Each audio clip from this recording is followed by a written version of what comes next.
Hey, good morning, good morning. It's a big Friday, September 20, and this is the Bill Press Show. Good to see you this morning. Thank you so much for joining us. We've got a lot to talk about this morning, and we'll bring you all the news of the day here from our nation's capital, from around the country and around the globe, and most importantly, give you an opportunity to tell us what you think about it all. You can weigh in with your comments by phone at 866-55-PRESS. You can send us your comments on Twitter at BP Show. Look forward to hearing from you. And we want to hear from all of our friends on Facebook at facebook.com/Bill Press Show. The big news out of Washington is there is a civil war among Republicans over Obamacare. It is so much fun to watch. The House Republicans are going to vote today to defund Obamacare. That'll get through the House caucus, of course. Then it goes over to the Senate. They only have one ally in the Senate and among Republicans, and that is Texas Senator Ted Cruz. But yesterday, he pissed off House Republicans by telling them, well, this ain't going to get through the Senate, so it's just a waste of time. House Republicans attacked him for giving up the fight so easily. Then Ted Cruz came back and says, okay, if you want me to fight, maybe I'll do a filibuster on this bill in the Senate, at which point his fellow Senate Republicans said, oh, no, you won't, over our dead body. We want nothing to do with this. That's what the Civil War is all about, and there's nothing better for Democrats than watching Republicans attack each other. Meanwhile, the Pope says the Catholic Church has been obsessing on abortion and gay marriage and birth control, and they ought to get back to basics. Exactly what I said. I should have been Pope. This is the Bill Press Show.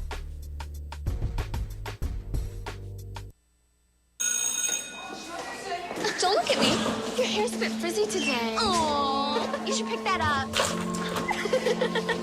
Oh, you're such a dork. Loser. Here, let me help you with that. Oops. Every day, kids witness bullying. Oh, look. Your crush is looking at you. Poor you. They want to help, but don't know how. See, no one here's gonna help you, because no one Teach your likes kids you. how to be more than a bystander. Visit stopbullying.gov.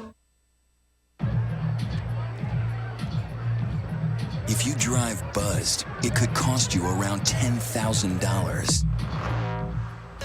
You'll face major legal fees, major fines, and steep insurance penalties. You could lose everything.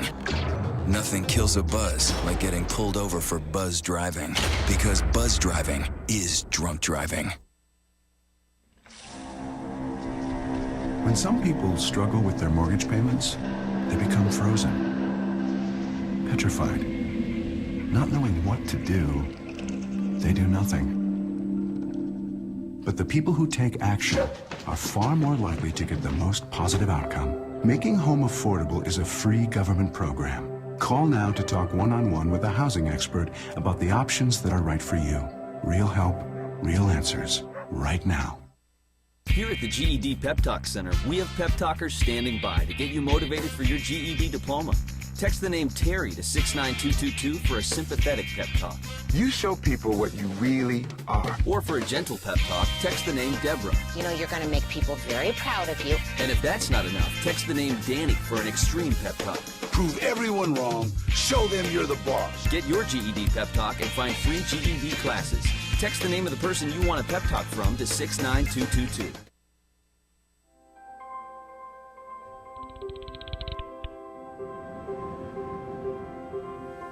Did you see the world differently?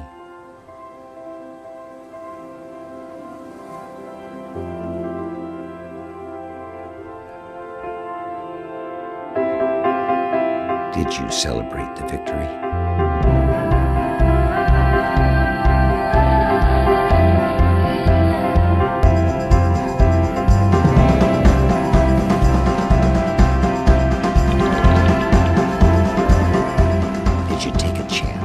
So today, I state clearly and with conviction America's commitment to seek the peace and security of a world without nuclear weapons. Did you stand up against our greatest threat?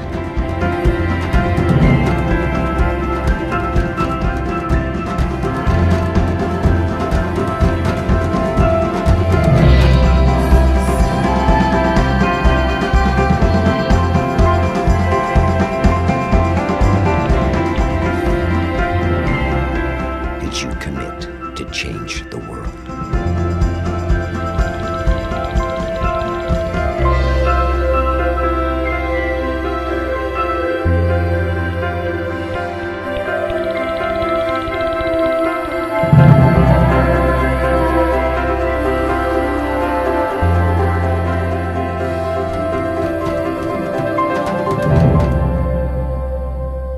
Broadcasting around the nation, on your radio, on your TV, and online. This is the Bill Press Show. Well, what do you say? The Pope shakes it up, tells the Catholic Church it's been talking about the wrong stuff. Hey, good morning, everybody. It is Friday. Oh, yeah. Friday, September 20. So good to see you today, this Friday morning. It's our favorite day. And I'm sure it is yours as well. We made it through the week. Well, it's been a busy week. Right? Yeah, it's been a really upside-down week, starting off with that shooting at the Navy Yard and ending up with suddenly it looks like now a diplomatic opening with Iran on top of the diplomatic opening with Syria, and a civil war in the Republican Party here in Washington, D.C. over Obamacare. Man, it's been a roller coaster ride this week. Thank you for hanging in there with us all the way through. And we reached this Friday. We still got miles to go before we sleep here, however. And a lot to talk about in the next 3 hours on your local progressive talk radio station. Thank you for joining us. Thank you for being there. On Free Speech TV, on the satellite dish, DirecTV, or the Dish Network. And, of course, if you want to watch us online, you can stream us at TawkrTV, youtube.com/TawkrTV, Talker, TAWKR TV. How about it? We got Peter Ogburn and Dan Henning here this morning. Hello, guys. Hey. Good morning. Happy Friday. Made it all the way through, huh? Yeah. Alicia Cruz has the phones covered, and Cyprian Bolding once again on the video cam. There he is. Looking good as possible. Yes. And I don't know with you guys, did you line up to get your new iPhone last night? Is that why you look so tired this morning? You've been you were at the Apple store at midnight? No, I did. I do know some people who were buying. You could buy them online at midnight. Some people got up at midnight, or you could buy them online at midnight too. Is this or one you could buy really... them at the Apple store, right? Yeah. I feel like this one is not worth waiting in line for. I don't think it's necessary to wait in line for this. No, the buzz for this one is not there like it was for the 4. I upgraded my software. Yeah, sure. Yeah. Here's the 2 days ago. I mean, on my existing phone. The question of whether or not it's worth upgrading, it really depends on what phone you currently have. I've got a 5. So, like, if you've got a 5, I don't think there's any reason for you to upgrade. If you're still working on a 3, then you should go. You should probably upgrade. I'm on the 4S, and I don't feel a need to until my contract is up. Yeah. I must say, I don't know what they are, but I've seen people lately with other smartphones that are like a little bigger and they look. I'm tempted to shop around. Apple got way ahead in front of everybody with the iPhone. I mean, I love the iPhone, and that was 6 years ago. Everyone has now caught up, and people have caught up. Yeah, they really have caught up. Mm-hmm. Big time. Yeah. Well, I'll tell you, though, Jimmy Kimmel last night said, this is, you just said you don't have to stand in line. This is why you should have been standing in line at midnight. The new iPhone 5S goes on sale in less than half an hour at midnight. And remember, it's very important to get the new iPhone as soon as it comes out, because if you don't, no one will ever love you. People are already lined up all over the country. Every city, there's a line outside the Apple store. Once again, Apple has completely revolutionized the way white people line up for things. As soon as the new iPhone was announced, it was a weird thing. My old iPhone started begging for its life. It is a big deal when a product like that gets such attention, though. It just shows you how Apple has just It's a cult following. It's like the McRib. It's people line up for it. Or the Prius. I wouldn't line up for a Prius or a McRib or an iPhone. I'll put it that way. You would line up for a McRib. I'd wait in line at a fast food restaurant for one McRib per year. That's it. I get my one per year. All right, here we go. Hey, what a lineup we got for you today. Susan Paige is going to be joining us. There's a lineup. Very helpful. I've been very helpful so far today, Bill. Susan Paige. What a producer. Is going to be joining us from USA Today. Also, Congressman Chris Van Hollen. Number 3 most powerful Democrat in the Congress. He'll be here in the studio with us, as well as Bob Cusack, who's the managing editor of the Hill newspaper. And the Pope. Yep, shaking it up yesterday. Gotta love this guy. But first, this is the Full Court Press. I did my work, so I have my script right here. So Get out of here. Other headlines making news on this Friday. In sports, Major League Baseball's playoff picture is starting to appear as the first teams to clinch spots did so last night. The Boston Red Sox beat the Orioles to get in, and the LA Dodgers topped the Arizona Diamondbacks to earn their spot. And after this weekend, the Pittsburgh Pirates could be in the playoffs for the first time in over 20 years. Other teams looking to get in over the next few days include Detroit, Tampa Bay, Oakland, Texas, Cleveland, Atlanta, St. Louis, and Cincinnati. And the Nats. And the Nats. Lots won last night. The Nats won last night. Oh, they beat the Marlins. What a win. Yeah, they 3-2. It is. Yeah, barely beat them. You know, right. Their shot of getting into the playoffs it's slim to none. That's why I didn't even list them because it's not there. Smaller. Yeah. Not only does Michelle Obama want kids to eat healthier, she now wants companies to help promote healthier eating in their ad campaigns. First Lady yesterday calling on companies to cease junk food advertising that is geared towards children. She praised the Walt Disney Company, which already has banned junk food ads on all of its TV channels and websites for some time now. She's on a roll on this stuff. She takes it very serious. She does, indeed.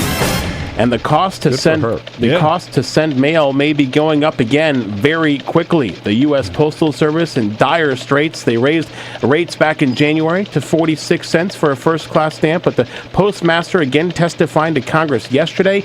They may need to request an emergency rate hike as early as next week because their situation is just that bad. CBS News reporting they're now on target to lose $6 billion this year after losing $16 billion last year, so I guess that's somewhat of an improvement. They could cut it to a $4 billion loss if they were to stop Saturday delivery soon. We've talked about this before. It's not the post office's fault. It's Congress's fault that they are in such bad shape because Congress has to put these requirements on them in terms of their pensions, and Congress won't let them just run it like a business. If they did, they'd be making money. You know what?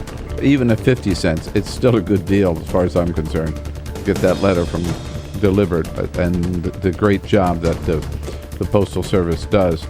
All right, so let's talk about the Pope here this morning. I got to tell you, okay, so this Pope, that nobody knew anything about him when he was elected, but he has turned out to be the most revolutionary Pope certainly since John the 23rd, and maybe in modern times, because he is just turning everything upside down at the Vatican. Remember, first of all, this is a Pope who just in his lifestyle, right, has changed things. He won't wear the red Prada slippers. He won't move into the papal apartments. He likes being in the guest house in the Vatican because he likes having his meals with the people who live there and hanging out with other people and having people around him. He got rid of the papal limousine and just rides in a regular car with a driver, of course. And in all kinds of ways, he just lives a very simple lifestyle. He probably has people call him Francis instead of Your Holiness. Frank. I don't know. Hey, Frank. Hey, Frank. Yeah, right. And then he started out by saying, we've got to focus on poverty. If we talk a little bit about poverty, nobody in this country with all the poor here is making this a cause, but the Pope has. He said, this is what the church, read the Gospels. He's right. This is what Jesus did, lived among the poor, spoke about the poor. Whatever you do to the least of these, you do to me, right? Matthew 25. So the Pope, that's what he said should be the emphasis, and get away from all this highfalutin dogma stuff. He said that early on. Then he went on, right, when he was Archbishop, even before he became Pope, he had said that he thought we should recognize civil unions. He didn't go so far with same-sex couples. He didn't go so far as same-sex marriage. And it was, just last week or so, a couple of weeks ago, the Pope said, you know what, you don't have to believe in God to go to heaven. Atheists can go to heaven. Non-believers can go to heaven.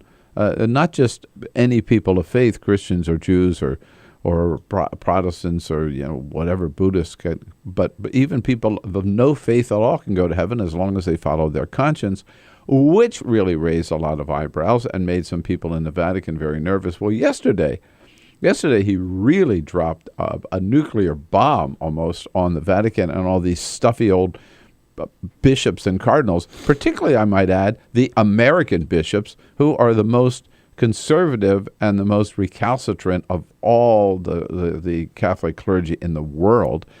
And the Pope basically looking, I think he addressed this to people like Timothy Dolan in New York and other bishops, American bishops, when he said, you know what, you talk too much about abortion. You talk too much about gays. You talk too much about birth control. That's what the Pope said. He said, you are obsessed with these sex issues.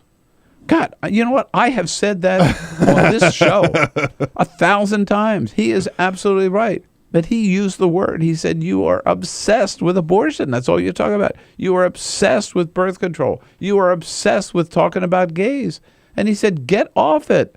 You are putting dogma, words of the Pope, you're putting dogma over love. You are putting moral doctrine over taking care of the poor and caring about the poor and doing the work that Jesus wants people of faith or people of not even again of faith to be doing. I got to tell you, I'm not the only one happy about this. Father Tom Reese, a good friend of ours, a Jesuit, who you see a lot commenting on Catholic issues on the cable networks, he yesterday said, man, this is great news. I thought the interview was awesome. I was absolutely delighted when I read it. And as Father Reese said, this Pope, he doesn't mess around. He just says what he thinks. He just spoke with simplicity and clarity and straightforwardness. I was just absolutely delighted. And as Father Reese says, what the Pope is saying is stop this dividing us. You know, the Pope really is saying we are basically all one brotherhood and one sisterhood. Too long we've been a nagging parent. And what he wants the church to be is a compassionate, loving church, which reminds people that we're all brothers and sisters. You know, I wouldn't be surprised if some of these cardinals say, we want to recount. You know, we don't think this guy really won. We're not sure about this guy anymore. Yeah. What did we vote for? I don't know. I got to tell you, I love him. I love him. I mean, you know, the whole tra-la-la of the Vatican and that papacy, I still find unnecessary and turns me off. But you get a guy like this who is pointing, I believe, the church, and not just Catholics, all of us, in the right direction. How refreshing it is. And it reminds me, remember, we've talked about this and we've had her in studio so many times, nuns on the bus, right? Mm-hmm. And a good friend is head of nuns on the bus. And what did the Vatican tell them? You are not talking enough about abortion. They said just the opposite. They opened, and under Benedict the 16th, wasn't it? They opened this investigation and tried to shut down American nuns because, and this is what they said, because you were spending too much time talking about the poor and not enough time talking about abortion and birth control. That's what the Vatican told the American nuns. God. And, right, now the Pope is saying, no. It's the priest and the bishops and the cardinals who have spent too much time talking about abortion and birth control and gays and not enough time talking about what the church should really be all about. He's got it right, and they had it wrong. I think there's a whole generation. This is revolutionary. Yeah, it's incredible. There's a whole generation of people right now who didn't know that these type of Catholic officials existed, and now there's one as the Pope, and he's basically saying, everything that he goes against everything the Catholic Church has always said. You look at what the church is, and look at the Gospels, you read the encyclicals of the great popes, and what the church is all about. It is economic justice, it is jobs, it's economic justice, it's living wage, it's minimum wage, it's equal rights for all, basically just what the Constitution says, and it is particularly emphasis on serving and ministering to the poor. That's what this Pope is all about. 866-55-PRESS. What do you say? Do you think it'll make any difference? 866-55-70. If they don't do a recount, they'll probably try to impeach him. Can you do that? You know, I don't know whether you can impeach a Pope, but man. We are lucky we got them, I think. 866-55-PRESS. This is the Bill Press Show.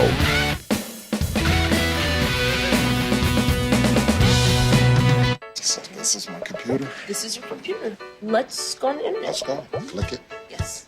Okay. I cursor in between the R and the E. Pressing dot, I want you to just push the period. She's gonna love me all over again. That's it. Jamaica, here you go. Here we go. Good job. Thank you. Thank you. And I did it by myself. Feel smarter. So, I'm kind of new here, but I've noticed a trend. My human does this funny thing where she goes around and gets all my toys, and then she hides them in that basket by the door. But it's always the same basket, and it's always in the same place. And then she acts so surprised when I find them, but, she's putting them in the same basket. Again. It's like, hello? That's where you put it last time. You were the worst at hide and go seek.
So, same time next week? Well, of course. Put away a few bucks, feel like $1 million. For free tips to help you save, go to Feed the Pig.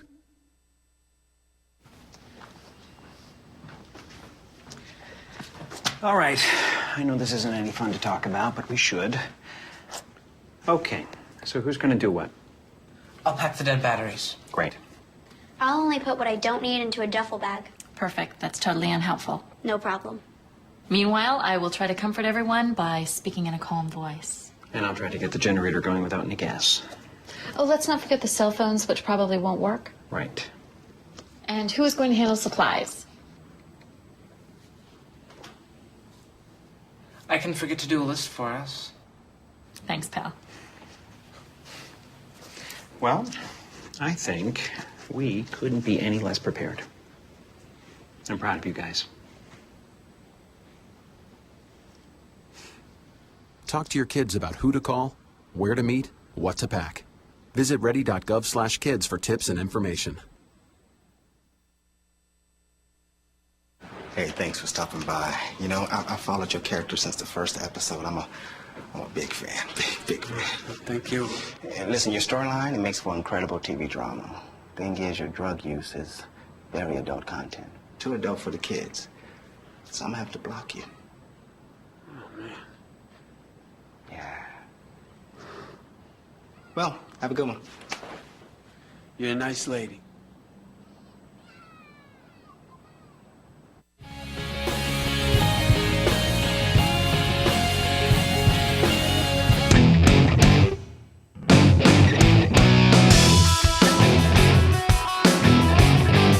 This is the Bill Press Show. Hey, you bet it is. 25 minutes after the hour now, the Bill Press Show on Friday, September 20, talking about just the stunning new comments from the Pope yesterday in an interview he gave, saying that Catholic Church, he believes, is obsessed with gays, abortion, and birth control. He's basically saying, get off it. Man, he is talking directly to the American bishops and cardinals. Peter?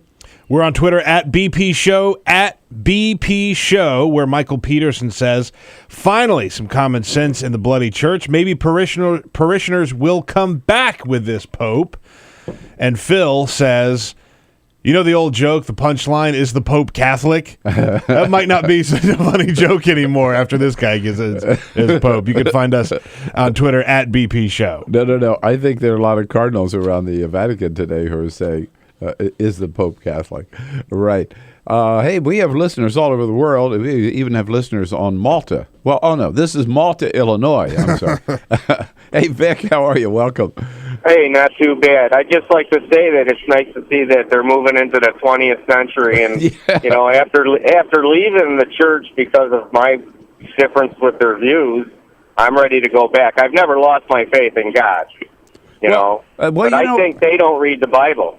Hey, listen, I agree with you, Vic, and I think that's what the Pope is saying. Let's get back and focus on what we're supposed to be focusing on, right? And that's right. Maybe the stuff that some people, at least in the church, used to focus on when you and I were growing up a Catholic. And I think this will cause a lot of people who say now they're talking sense, right? Now let's take another look at it. Maybe time to get get back into church. The Catholic Church has been getting bad raps for a long time, and I had some of the best fathers, and you couldn't ask for better fathers, and they cared about all of us in town, and they, absolutely, they were your friends. Yeah, absolutely, Vic. Couldn't agree more. Ike down in Charleston, South Carolina, on the TuneIn app. Hey, Ike, how you doing, man? Hey, brother. Well, first of all, if I can't get your show in heaven, I ain't going, so there you go. But when it comes down to the Pope, I'll tell you the truth. The Republican Party needs to be listening, because that sounded like a message to them, cutting food stamps and fighting and shutting down the government and carrying on the way they are. They don't care about anybody but themselves, and for the love of Jesus Christ Almighty, would you please get the message to them that a lot of poor folks out here are not a bunch of welfare bums. A lot of them are just trying to eat and survive. Amen, Ike. Yeah, absolutely. I think Ike is going to be the Pope of the Republican Party. Pope Ike. Pope Ike can carry the same message to them. This is the Bill Press Show.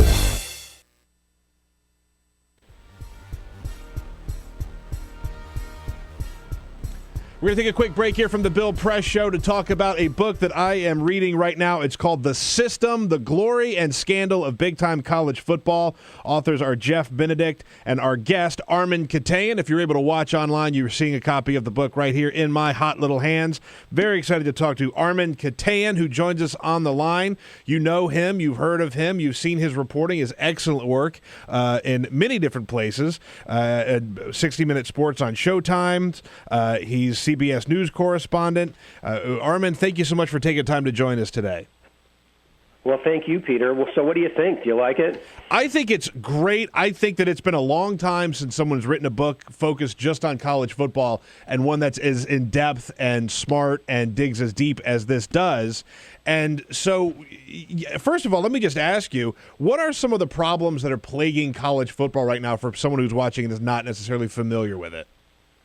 Well, I think it's, the fact of the matter is there's so much going on behind the scenes. The average fan, and rightly so, sees it through a couple of prisms. They're inside the stadium, they're excited, they're rooting for their home team, and the other way is through TV, and it's a very controlled medium, and you see the pageantry and the excitement, and we certainly deal with that in the book and the beauty of the game. But when you really dig into it, you look at things like what are the roles of hostesses for these programs, and what are the relationships between the tutors and the athletes, this sort of sexual politics that goes on there. It's a big business. It's not just a college sports program. It's a huge business. It's no longer a football program. It's now $100 million business operations. I mean, certainly at the University of Alabama, at Notre Dame, at Michigan, at Texas, Ohio State, Georgia, Auburn, all the Pac-12 schools. These are $80 to $100 million business operations, and the enormous pressure that goes into making decisions as to hire coaches, the success or failure of a head coach, has enormous impact on not just the football program, but the entire athletic department. So the risks now in playing this huge poker game to get on national TV, to win a championship, to get into the BCS and soon the National College Football Playoff system is it's different than it's ever been before, and the stakes are higher, and the fact of the matter is that all the pressure kind of funnels down onto the shoulders of these 18 to 22-year-old kids.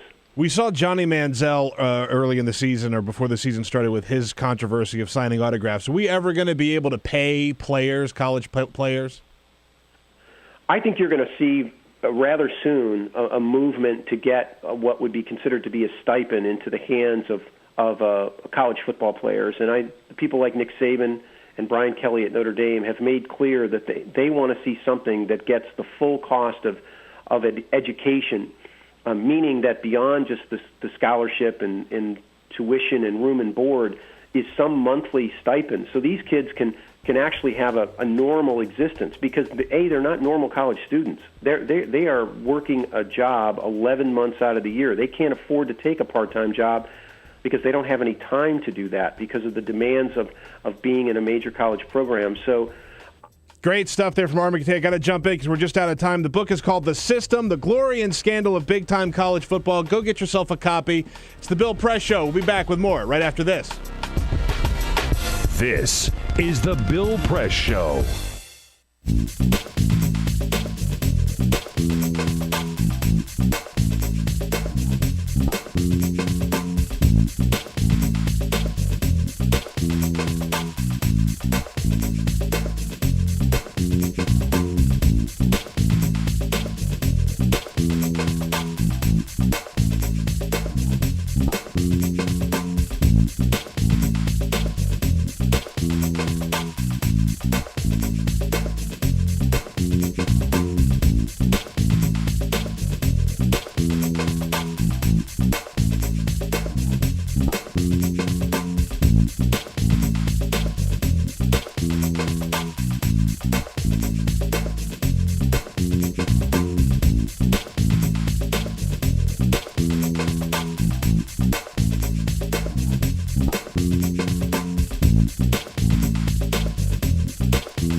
Here we go, 34 minutes after the hour.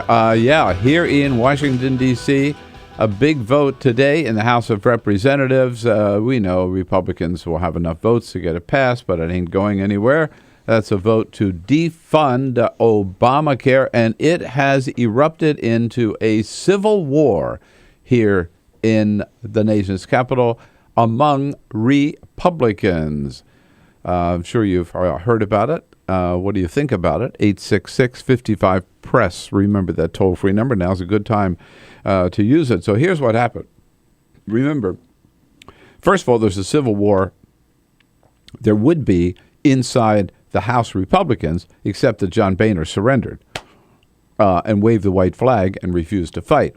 So the Tea Partiers have been saying, this Obamacare, it's helping too many people. This is terrible. We got to kill it. And John Boehner said, no, look, we're not going to shut down the government over this. This is crazy. We should not be doing this as a party, as House Republicans, and I don't want to do this. And then they went into caucus, and the Tea Party members said, look, we got 70 votes to do this, and if you don't go along with us, you're going to lose your job as Speaker. And John Boehner just said, okay, anything you want, wave the white flag. And so he scheduled the vote for today to defund Obamacare or shut down the government. And then Boehner yesterday says, now here's where the Civil War goes on. House Republicans versus Senate Republicans, because then Boehner says to Senate Republicans, we're going to pass this, and you guys over there had better stand up and man up and defund Obamacare in the Senate. Well, they've only got one ally in the Senate, Ted Cruz. And Ted Cruz then turned around and said, oh, this is great. Yes, go, pass this and everything. But, of course, it'll be dead when it gets to the Senate. That pissed off the House Republicans because they said, Ted Cruz, how dare you say that? How dare you say we're wasting our time? How dare you give up without a fight? And then Ted Cruz turns around and says to reporters yesterday, okay, all right, I got the message. I'm ready to do anything I can to stop it. I will do everything necessary and anything possible to defund Obamacare. A filibuster? Yes, and anything else. Anything else I'll do. Yes, anything else I'll do. Even I'll filibuster that thing. At which point... He's got a more annoying voice than Lindsey Graham, and that's saying something. You're right. That's saying something. I was about to say that. Right, absolutely. Worse. He could never be president of the United States with that voice. No way. With that whiny voice. Yeah. Never. You know what? He's a big guy, too, for that little whiny voice. He's just whiny. Exactly. You're right. He's just whiny. No. When you... Yeah. So anyhow, so Ted Cruz says, all right, I'll stop it. I'll filibuster it. At which point, the Civil War continues. Senate Republicans, his Senate colleagues, like John Cornyn from Texas, conservatives, said, oh, no, you're not, Ted Cruz. We want no part of that. We're not going to support you on this. So you got House Republicans versus Senate Republicans. You got Ted Cruz versus other Senate Republicans. And then, like Peter King, who's no friend of Obama's, Peter King told Ted Cruz just to, what did he say? Keep quiet from now on. Just keep quiet from now on. Meanwhile, Harry Reid just said, okay, you guys think you're going to pass all these bills about defunding Obamacare? Harry says, I got news for you. I want to be absolutely crystal clear. Any bill that defunds Obamacare is dead. Dead. It's not going anywhere. So this is just crazy. Dinner last night with a couple of Republican friends, actually. They were crying in their beer over this because they just see the Republican Party just committing absolute suicide. I have to tell you, for Democrats, for President Obama, this is the best thing that's ever happened. The best thing, because they think the American people see it. Tell us what you think about it. 866-55-PRESS. I think this destroys any chances that Ted Cruz would ever be the Republican nominee for the party. I don't think he had any chance anyhow. But, look how silly they look. Again, Obamacare is the law of the land. They had a chance to kill it 3 years ago. They couldn't. They didn't have the votes. They could not kill it 3 years ago. It passed the House. It passed the Senate. It was signed into law by the President of the United States. I don't know, some 30 million Americans now are already taking advantage of signed up for some provisions again, have been able to take advantage of Obamacare's provisions to get health insurance where they could never get it before. All these people who could buy health insurance now, even though they have a pre-existing condition. All these people who, these younger people who can stay on their parents' health insurance policy until they're 26 years old. The people who cannot be kicked out of their insurance any longer because the insurance company says we've spent too much money on you this year. All these provisions that have kicked in, and most of the act won't kick in until January 2014 when the health exchanges open up, and all those people who don't get insurance at their workplace as part of their job are going to be able to qualify. And you know what? To buy health insurance. And you know what? A lot of those people who don't have health insurance, who have never had it because they couldn't afford it and they don't get it with their job. Here's what I don't understand. A lot of those people live in those Republican districts, right? They live in those congressional districts represented by these Tea Party Republicans. So who do the Tea Party people think that they're really serving by trying to kill Obamacare? At any rate, I think the reason they want to do it now is because they know that once Obamacare goes into effect and once people learn what's available and start to take advantage of what's available, they'll be able to buy health insurance. We were told this at the White House the other day. They had a big banner up for most people $100 a month, $1,200 a year. That's unheard of to be able to health insurance for people and their families. The more people that sign up, the more we're sure that Obamacare is here to stay, and it is here to stay. So the House Republicans are just, it's a total exercise in futility. At best, I think it's really an exercise in political suicide for them to pursue this.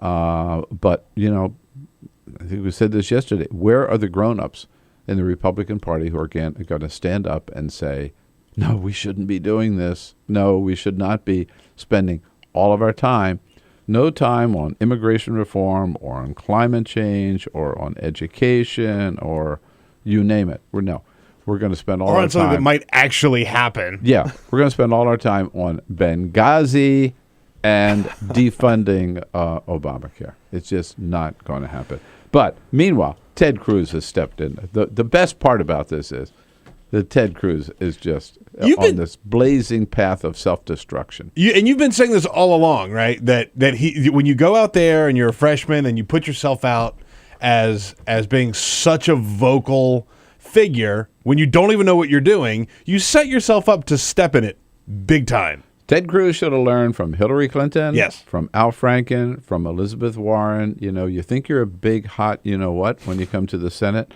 You just take a few years, maybe the whole first term. Learn a couple things. Learn a couple of things, and particularly learn the respect of your colleagues. Ted Cruz is the most hated man in the U.S. Senate, and it's the Republicans that hate him the most. Susan Paige, Washington Bureau Chief for USA Today, when we come back. Get social with Bill Press. Like us at Facebook.com/Bill Press Show. This is The Bill Press Show. So this is my computer. This is your computer. Let's go on the internet. Let's go. Click it. Yes. Okay. I cursor in between the R and the E. Racing dog, I want you to just push the period. She's gonna love me all over again. That's it. Jamaica, here you go. Here we go. Good job. Thank you. And I did it by myself. Feel smarter. So, I'm kind of new here, but I've noticed a trend. My human does this funny thing where she goes around and gets all my toys, and then she hides them in that basket by the door. But it's always the same basket, and it's always in the same place. And then she acts so surprised when I find them, but, she's putting them in the same basket. Again. It's like, hello, that's where you put it last time. You were the worst at hide and go seek.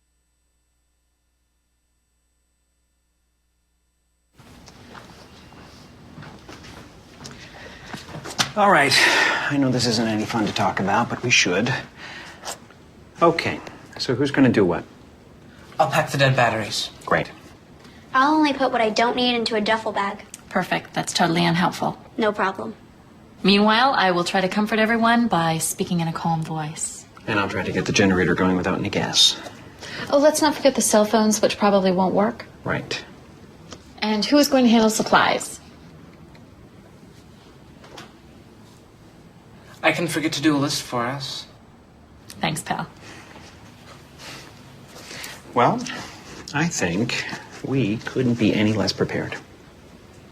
I'm proud of you guys. Talk to your kids about who to call, where to meet, what to pack. Visit ready.gov/kids for tips and information. Hey, thanks for stopping by. I followed your character since the first episode. I'm a big fan. Big fan. Thank you. And listen, your storyline, it makes for incredible TV drama. Thing is, your drug use is very adult content. Too adult for the kids. So I'm gonna have to block you. Oh, man. Yeah. Well, have a good one. You're a nice lady.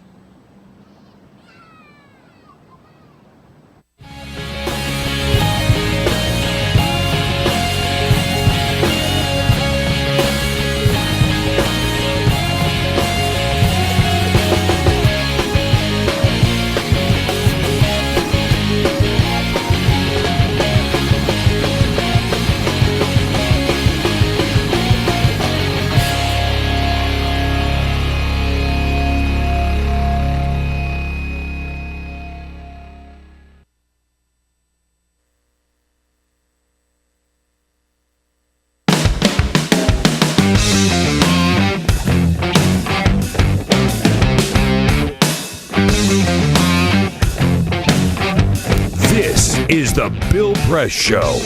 Hey, 14 minutes before the top of the hour. We love Fridays around the Bill Press Show, and one of the reasons I love Fridays is we get to talk to Susan Paige early on a Friday morning. She's the Washington Bureau Chief for USA Today. Hey, Susan, good morning. Hey, Bill, happy Friday. How are you doing? Everything good? Everything's great. Boy, I got to tell you, what a week it's been, huh? Starting with that Navy Yard on Monday morning, and the president going to the memorial service on Sunday, once again called into the role of mourner-in-chief, which is important for the president, I guess, right? Every president. Yeah, an important role for presidents.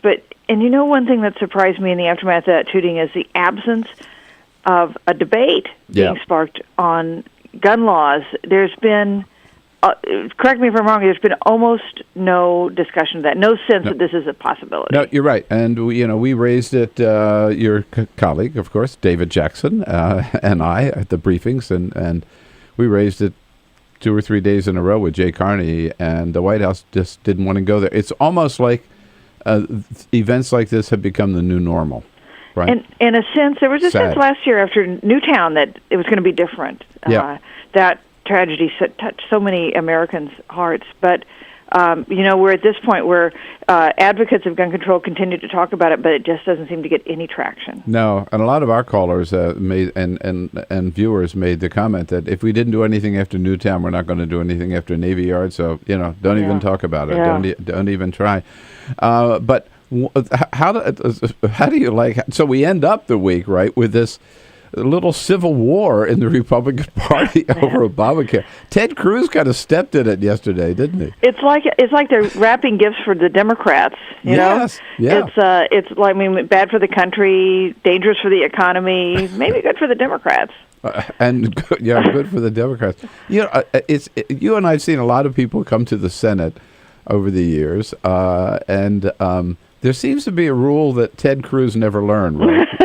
Which is keep your head low and just do your job and learn the ropes for a year or two before you try to be a star. Right? That's old think. I guess so. That's not true for Ted Cruz, and not true for Rand Paul. That's true. You look at two people who have national ambitions. I think you'd include both of them.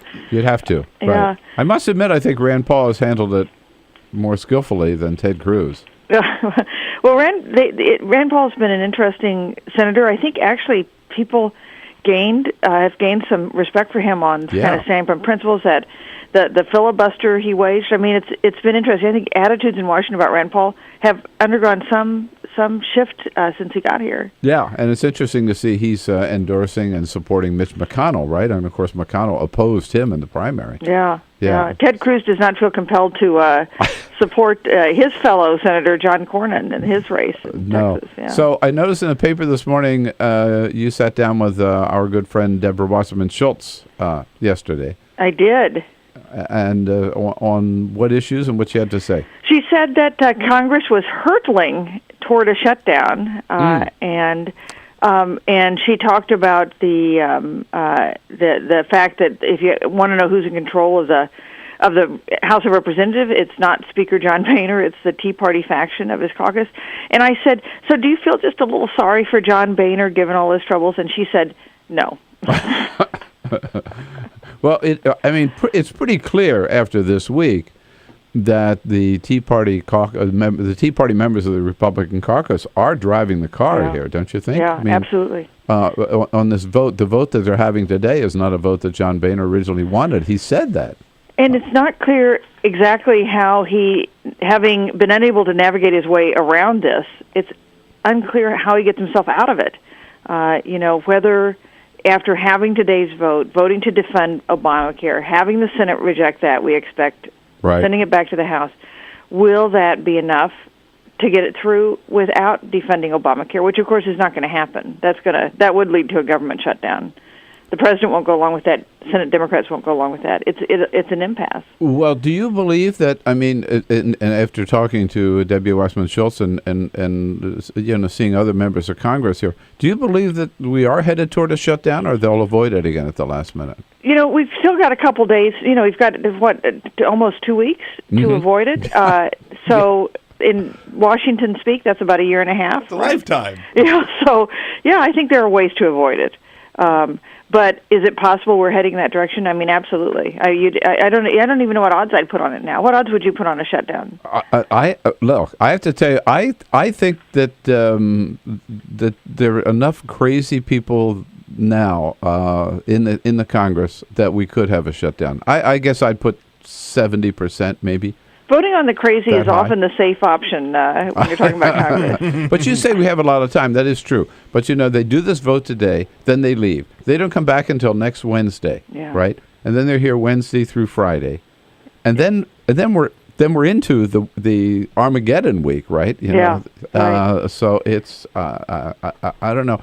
On a totally, just jumping, as we always do from topic to pocket, the news that Iran is suddenly open to a dialogue with the United States. This is stunning, isn't it? This is an incredible story, and you don't know. We've had lots of fits and starts in dealings with Iran. Right. Yeah. For decades. But wouldn't that be amazing? And if we end up with serious negotiations that cost Syria their chemical weapons or put them under some significant control, and have a real opening with Iran, that would be remarkable. And it's kind of a reminder of what often happens in second terms, which is unexpected foreign policy developments start to take over. Yeah. I mean, you're right. If the two of those could in any way come to pass, right? I mean, there is President Obama's legacy in terms of foreign policy. Well, that would be huge, and extricating us from two wars as well. Yeah. I thought that was incredible. Of course, you have to be cautious, talking about the Iranians, the Russians, and the Syrians. It's not like dealing with the British. No. But it's an incredibly significant possibility. So Monday and Tuesday, the president is going to be at the United Nations, and I think we can expect that either planned or unplanned, there'll be some private time between the president and the new president of Iran, and who knows what could. The president says he's open to that, and we'll see what happens. I'll bet it happens.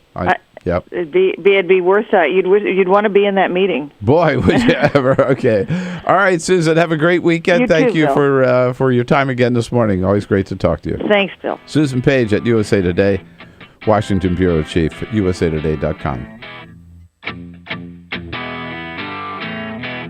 Follow us on Twitter at BP Show. This is The Bill Press Show.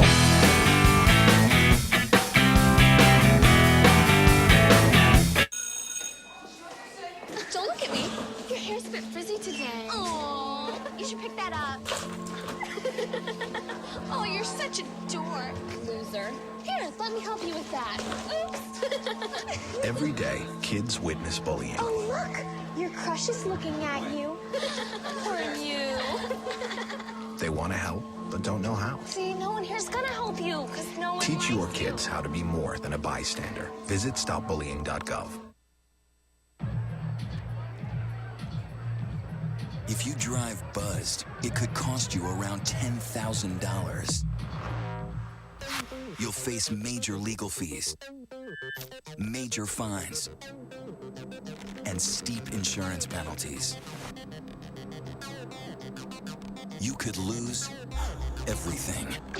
Nothing kills a buzz like getting pulled over for buzz driving, because buzz driving is drunk driving. When some people struggle with their mortgage payments, they become frozen, petrified. Not knowing what to do, they do nothing. But the people who take action are far more likely to get the most positive outcome. Making home affordable is a free government program. Call now to talk one-on-one with a housing expert about the options that are right for you. Real help, real answers, right now. Here at the GED Pep Talk Center, we have pep talkers standing by to get you motivated for your GED diploma. Text the name Terry to 69222 for a sympathetic pep talk. You show people what you really are. Or for a gentle pep talk, text the name Deborah. You know you're going to make people very proud of you. And if that's not enough, text the name Danny for an extreme pep talk. Prove everyone wrong. Show them you're the boss. Get your GED pep talk and find free GED classes. Text the name of the person you want a pep talk from to 69222.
is the Bill Press Show.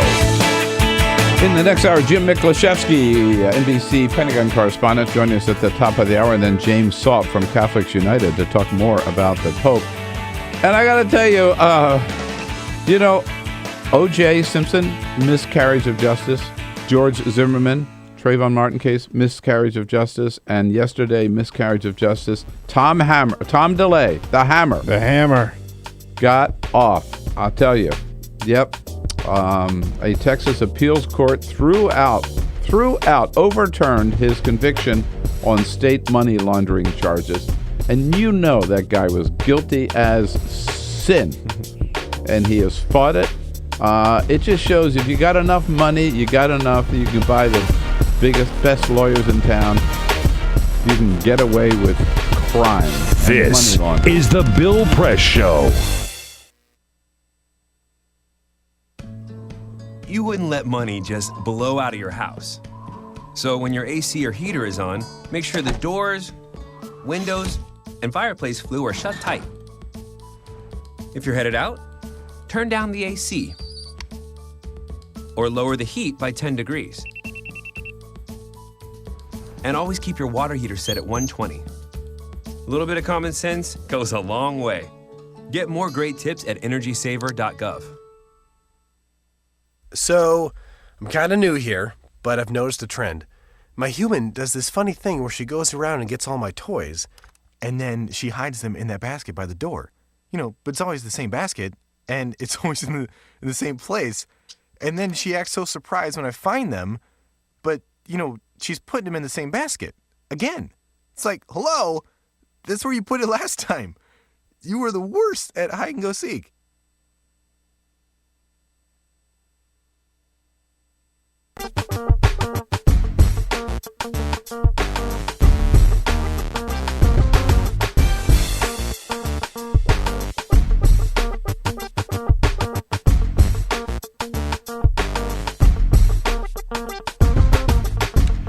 Hey, good morning. It's a big Friday, September 20, and this is the Bill Press Show. Good to see you this morning. Thank you so much for joining us.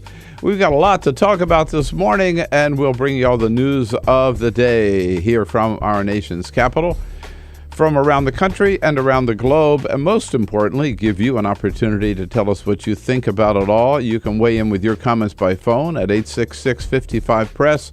You can send us your comments on Twitter at BP Show. Look forward to hearing from you. And we want to hear from all of our friends on Facebook at facebook.com/Bill Press Show. The big news out of Washington is there is a civil war among Republicans over Obamacare.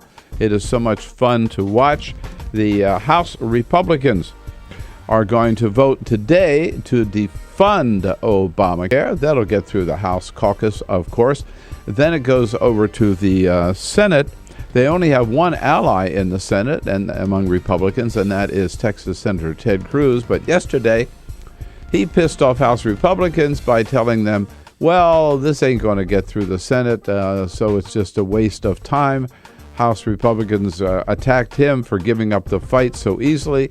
Then Ted Cruz came back and says, okay, if you want me to fight, maybe I'll do a filibuster on this bill in the Senate, at which point his fellow Senate Republicans said, oh, no, you won't, over our dead body. We want nothing to do with this. That's what the Civil War is all about, and there's nothing better for Democrats than watching Republicans attack each other.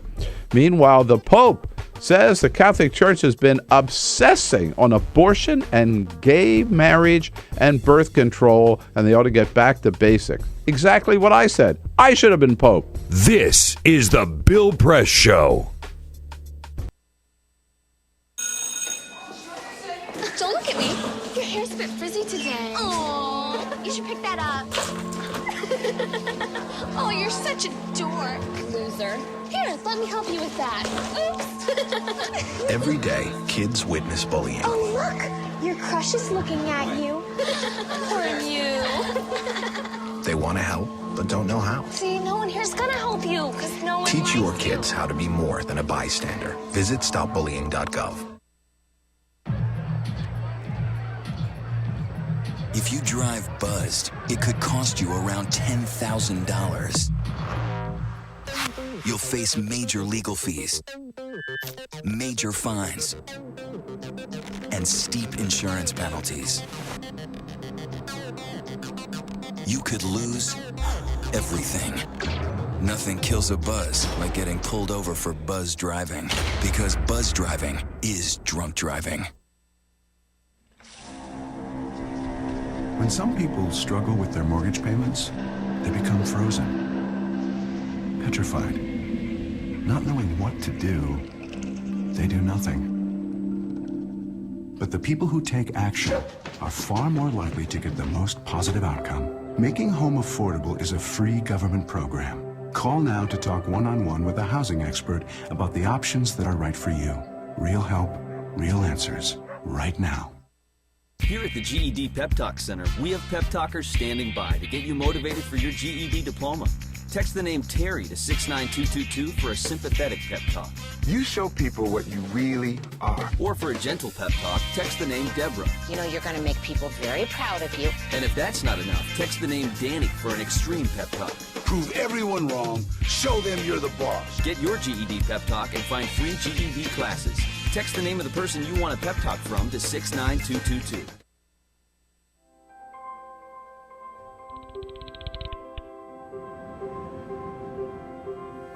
Did you see the world differently?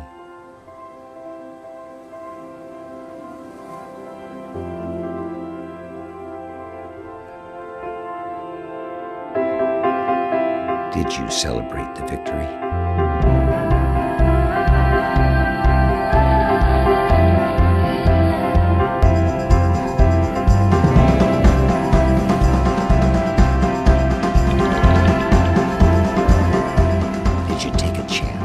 So today, I state clearly and with conviction America's commitment to seek the peace and security of a world without nuclear weapons.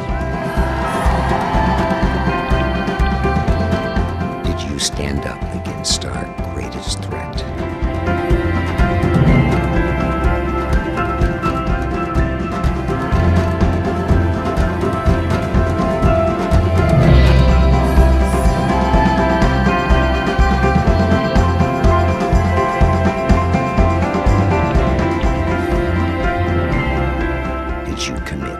Change the world.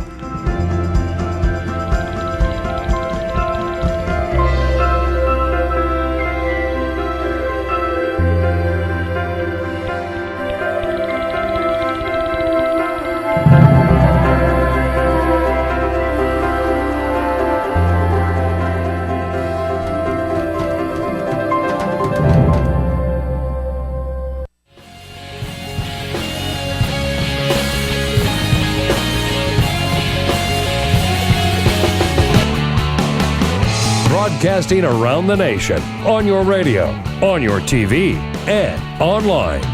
This is The Bill Press Show. Republicans lining up today to vote to defund Obamacare one day after they vote to cut food stamps.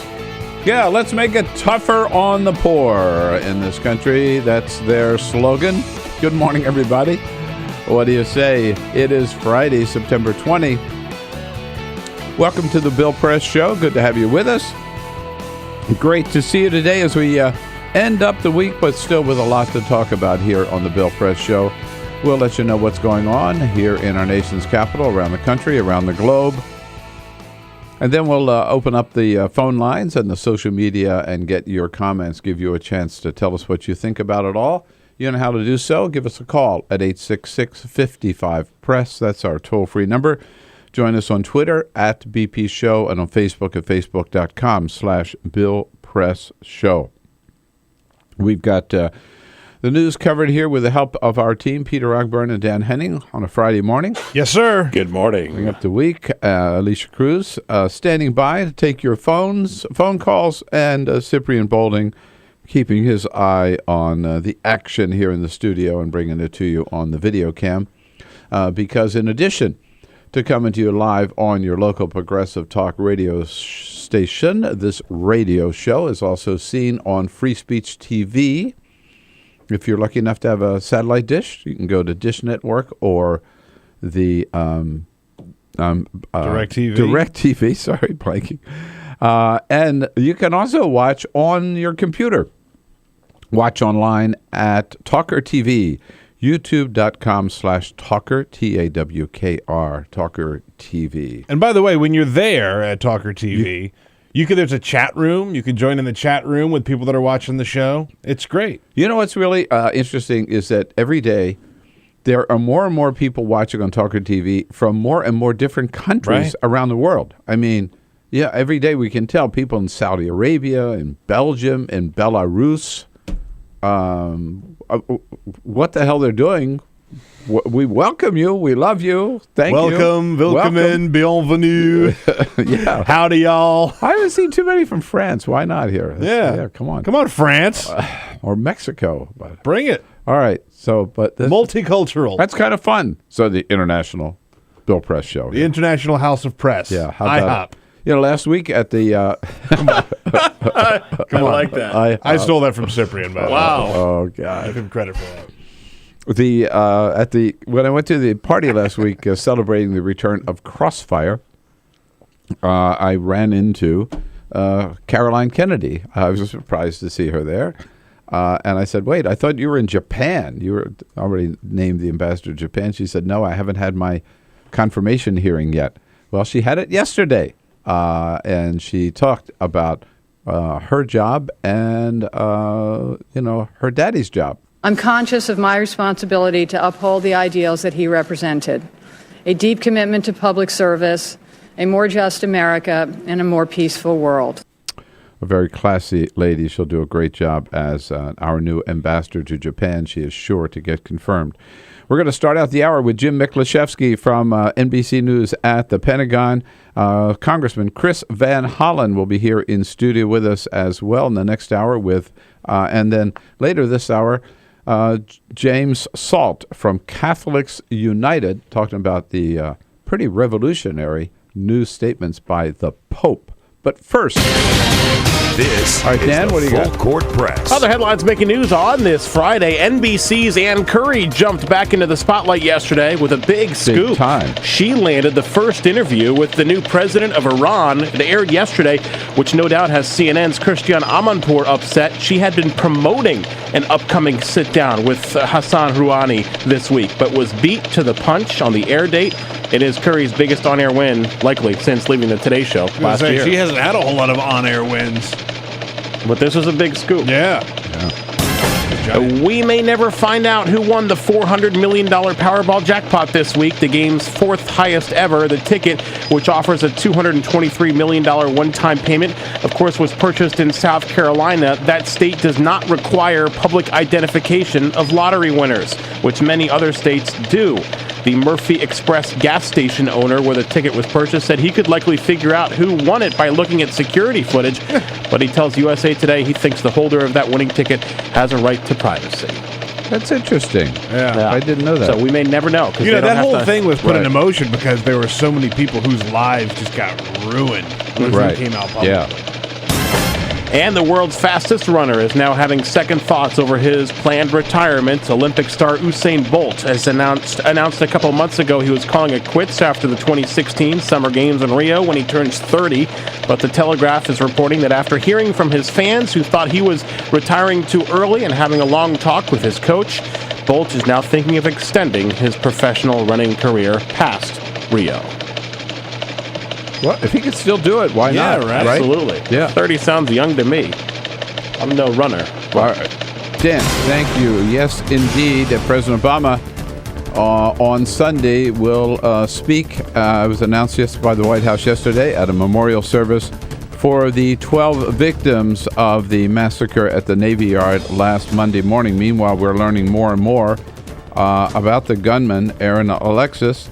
And the more we learn, the more questions that are being raised about how he was able to get into the Navy Yard, have a security clearance, and have such easy access to that building, despite all of his problems. Jim Miklazewski has been reporting on this all week long at from the Pentagon for NBC News. Chief Pentagon Correspondent, joining us on our news line this morning. Hey, Mick, it's always great to have you with us. Thank you. Thank you, Bill. So what's the reaction around the Pentagon when you see a guy like this? I mean, what was the reaction that you've got from people having such easy access? Well, many people who have gone through this process themselves and have supervised this process have said it was inevitable that at some point somebody like this was going to slip through the cracks. If you look at his history, if you take his history in a whole, you can easily sit there and go, well, my God, how could he have gotten a security clearance with that list of offenses, including 3 arrests that began in 2004, up to and including the psychotic episodes he had in Rhode Island just a month ago, before the shootings? If you take that in totality, you'd go, oh, my God, no way does he get a security clearance. But each one was isolated to some extent. And in all 3 arrests, he was never formally charged. He was never convicted. So that, in and of itself, is not a disqualifier. And in terms of the recent psychotic episodes, it appears that a whole lot of people failed to pick up on it. In this morning's New York Times, they report that the subcontractor for Hewlett-Packard experts that he worked for actually called the hotel in which Alexis was staying and told the hotel, according to the hotel records, that he's unstable and the company is bringing him home. Yet, a month later, he was at the Navy Yard inside the Navy Sea Systems Command building and went on a shooting rampage. It is unbelievable. Also, Jim, is it standard practice that I maybe I heard you reporting this or saw it somewhere that once you get the security clearance, it's good for 10 years? A lot of people are looking at that, and Secretary Hagel, the defense secretary, in a news conference earlier this week, when I asked him about that, he said, obviously that creates some level of jeopardy. If they don't get rechecked for 10 years, unless somebody comes forward, unless the individual comes forward voluntarily to say, I've had a psychotic episode, I'm receiving some kind of mental health treatment, or there's a crime that is so spectacular that it just pops up on the radar. These kinds of things will go undetected. And the security clearance he had was very low level. 5 million people worldwide have this, what is called a secret security. If you're a private in the military, you're almost automatically assured you're going to get stamped with an okay to get one of these secret level security clearances. But here's the problem. And it gets back to this issue of contractors and subcontractors, which the Army has pushed out and somewhat made them responsible for digging into these background checks. And just yesterday, NBC's Michael Isikoff learned that the company USIS, the same private security firm that conducted the background check on ex-NSA contractor Edward Snowden, and we know what he did. They also conducted the security review for Alexis. Now, at that level, it's very cursory, and like I said, many people feel like it's an automatic rubber stamp that you're going to get this security clearance. I'm sure there'll be some people take a close look at USIS after that. I didn't know Michael had reported that. Well, not only that, but several of the employees of the company have previously been convicted of fabricating reports submitted to the Office of Personnel and Management, because the more reports you turn in, the more money you get. Oh, my God. So, now I'm not saying that was the motive in this case, but several people have been convicted. Just one detail. I was surprised that there was not, apparently he did not have to go through a metal detector. There are no metal detectors at the entrance of this building 197, right? I mean... in many, it depends on the facility itself, but in most U.S. military installations, whether it be a base or a building like the Pentagon, if you have what is called, in this case, it's a CAC card. But when I walk into the Pentagon every day, I have what is called a hard pass. So I can flash it to the guards, and by this time, they know me, I know them, I know all their kids' names, that kind of thing. But I don't have to walk through a metal detector. Really? He didn't have to walk. Well, 25,000 people come into this building every day. If all 25,000 every day had to go through metal detectors and baggage checks, it would push the workday out at least 30 minutes to an hour by some estimates. But some people are looking. That may be a possibility in the future if this one incident spurs such a reaction from Pentagon officials. But even look at Nadal Hassan down there at Fort Hood. He went on a shooting spree, and he was active duty military. He had a security clearance, and I want to dispel one misperception by a lot of people. People think that because it's a military installation, everybody's walking around with a gun. Guns are actually prohibited on military installations. In the case of Nadal Hassan, he would have been shot dead in seconds if everybody was armed, but that wasn't the case. So the only people who are armed legitimately are those who provide security. Provide security there, right?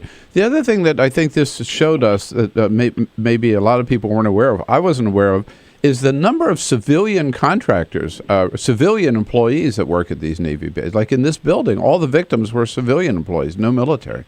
Right? Absolutely. Yeah. I don't want.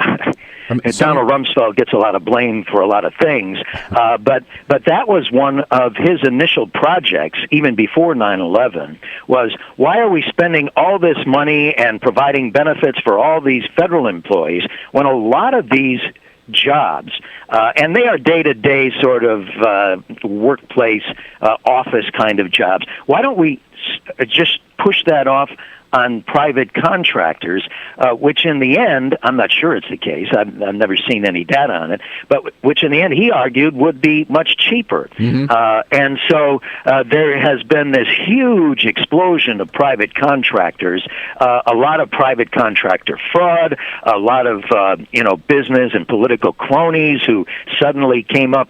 There was one person in Iraq, for example, who showed up in front of the generals and said, okay, I can do your security in this building. They rejected it. The next day he came back and said, oh, I can do your garbage pickup. I mean, it was just the flavor of the day. They were grabbing at the prize. So that's one of the problems in private contractors, and we've seen that case too in the case of Snowden. Now, this was a guy with a very high-level security clearance working for the NSA who got some of the NSA's most important, deepest, darkest secrets and revealed them, of course, to the world. Just taking so much of your time, but I just want to ask you one final question before we let you go. The warships off of Syria, now that we're exploring this peace initiative, are they just going to stay there now for what's the word? Forever? They are. There are still 4 of those guided missile destroyers there in the Eastern Mediterranean. At any given time, there's at least 2 in the Eastern Med almost constantly, and then there's another one in the Med. So it's really 3 plus 1 at this point. But if they weren't there, they'd be cutting holes in the ocean somewhere else. So in order to, as Secretary of State Kerry has said repeatedly, and the president himself has said, it was the threat of military force that brought the Syrians, if they've actually been brought this far, and the Russians, of course, to this point where at least there's a very narrow, thin possibility of some kind of negotiated settlement that could stave off any kind of military action. So we'll keep them there until we see how that plays out. Jim Miklazewski, great job, Jim, as always. Thank you so much, Jim, for your time this morning. Right. Chief Pentagon Correspondent for NBC News, nobody better. This is the Bill Press Show.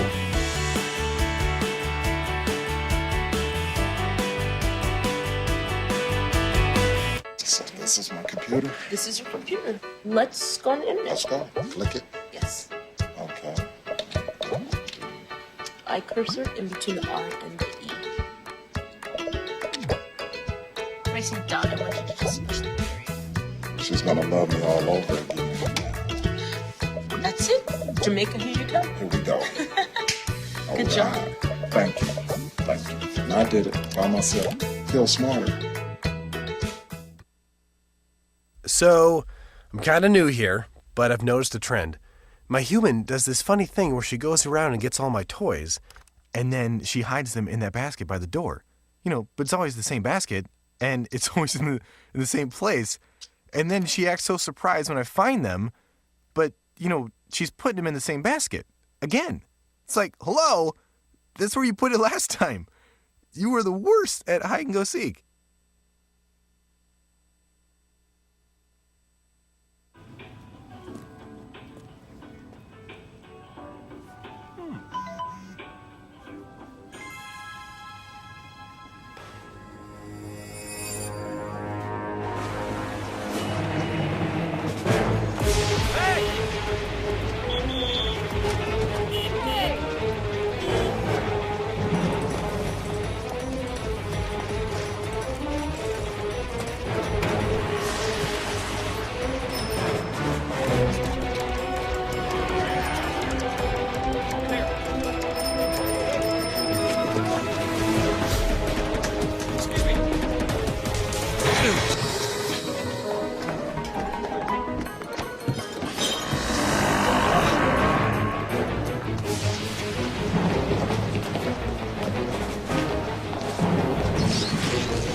So, same time next week? Well, of course. Put away a few bucks, feel like $1 million. For free tips to help you save, go to Feed the Pig.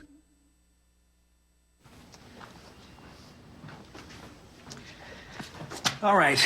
I know this isn't any fun to talk about, but we should. Okay. So who's going to do what? I'll pack the dead batteries. Great. I'll only put what I don't need into a duffel bag. Perfect. That's totally unhelpful. No problem. Meanwhile, I will try to comfort everyone by speaking in a calm voice. And I'll try to get the generator going without any gas. Oh, let's not forget the cell phones, which probably won't work. Right. And who is going to handle supplies? I can forget to do a list for us. Thanks, pal. Well, I think we couldn't be any less prepared. I'm proud of you guys. Talk to your kids about who to call, where to meet, what to pack. Visit ready.gov/kids for tips and information. Hey, thanks for stopping by. I followed your character since the first episode. I'm a big fan. Big fan. Thank you. And listen, your storyline, it makes for incredible TV drama. Thing is, your drug use is very adult content. Too adult for the kids. So I'm gonna have to block you. Oh, man. Yeah. Well, have a good one. You're a nice lady.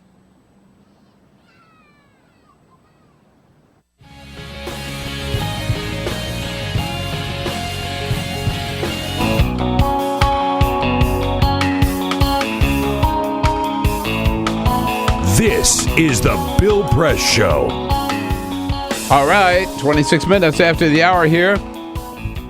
The Pope has said just some remarkable things about telling the Catholic Church and the leaders of the church that they've been obsessing over abortion and gays and birth control, and they ought to get back to what the church should really be all about, which is serving the poor.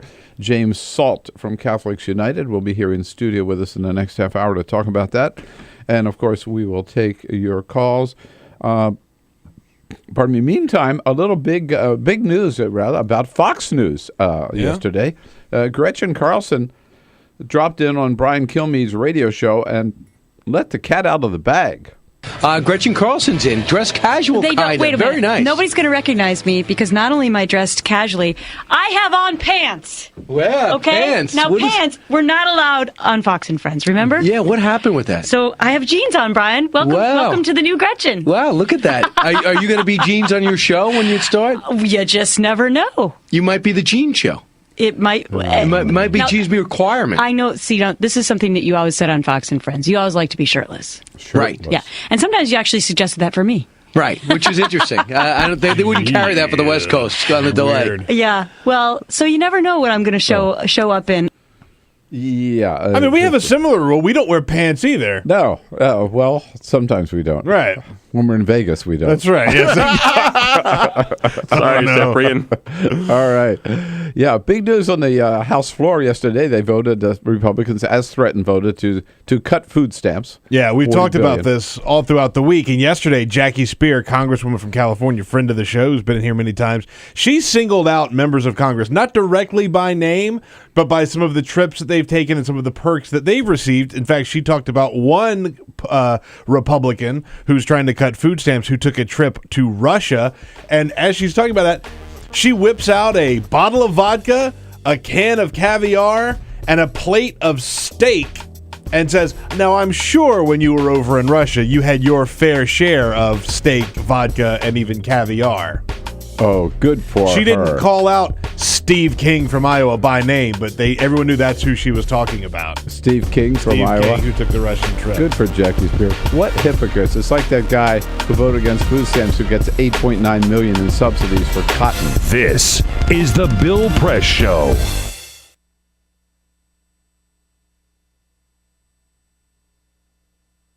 So this is my computer. This is your computer. Let's go on the internet. Let's go. Click it. Yes.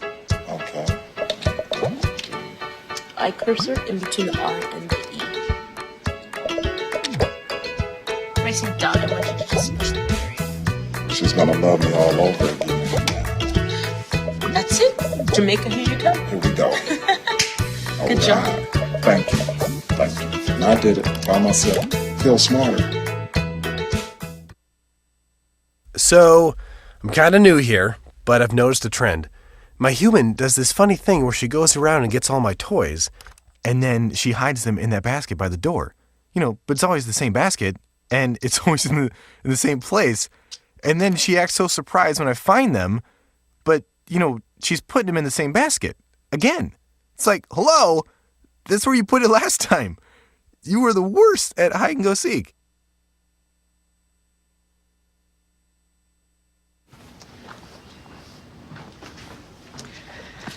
All right. I know this isn't any fun to talk about, but we should. Okay. So who's going to do what? I'll pack the dead batteries. Great. I'll only put what I don't need into a duffel bag. Perfect. That's totally unhelpful. No problem. Meanwhile, I will try to comfort everyone by speaking in a calm voice. And I'll try to get the generator going without any gas. Oh, let's not forget the cell phones, which probably won't work. Right. And who is going to handle supplies? I can forget to do a list for us. Thanks, pal. Well, I think we couldn't be any less prepared. I'm proud of you guys. Talk to your kids about who to call, where to meet, what to pack. Visit ready.gov/kids for tips and information. Hey, thanks for stopping by. I followed your character since the first episode. I'm a big fan. Big fan. Thank you. And listen, your storyline, it makes for incredible TV drama. Thing is, your drug use is very adult content. Too adult for the kids. So I'm gonna have to block you. Oh, man. Yeah. Well, have a good one. You're a nice lady.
Like politics? Then like The Bill Press Show on Facebook.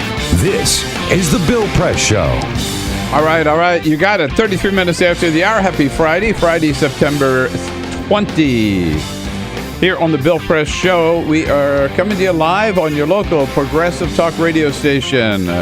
We're booming out to you live also on Free Speech TV all across this great land of ours. If you got a satellite dish, check it out at DirecTV or the Dish Network. And if you want to watch us online at your computer, just go to youtube.com/TawkrTV, TAWKRTV, and you are in shape. And I got to tell you, this is so exciting to me to see the comments from Pope Francis yesterday. It's interesting. The Washington Post this morning, the headline just says, Francis says. Not even Pope Francis, just Francis says. Everybody knows who Francis is. Just call him Frank. They'll be calling him Frank next week. Frankie. Said some remarkable things yesterday about the direction and the focus of the Catholic Church. James Salt is Executive Director of Catholics United, good friend of the program, back in our studio this morning. James, always good to see you. Thanks for having me. So the Pope, first of all, he impressed us all with his lifestyle, very simple lifestyle, won't live in the regal papal apartments, still wants to live in the guest house. He traded the limo in for a little Renault, right, and doesn't wear the red Prada shoes. A week or so ago, he said, you don't even have to believe in God to get to heaven. If you follow your conscience and do the right thing, treat people the right way. And that was remarkable. But yesterday, maybe the most remarkable of all, he said that he feels the church has been obsessed with abortion, birth control, and gays, and not talking enough about the work of the church, which should be serving the poor. I mean, that's right. This turns everything upside down. Right? It sure is. Well, what it does is it says what all of us have been thinking, that you really can't be an authentic religious leader if you're not living in solidarity with the poor, if you're not representing the totality of the Gospels. For so long, the Catholic faith has been reduced by right-wing ideologues to fit a very political agenda. And I think what we're seeing with Pope Francis is so inspiring because it reminds us that essentially is not what religion is about. It's about something so much more.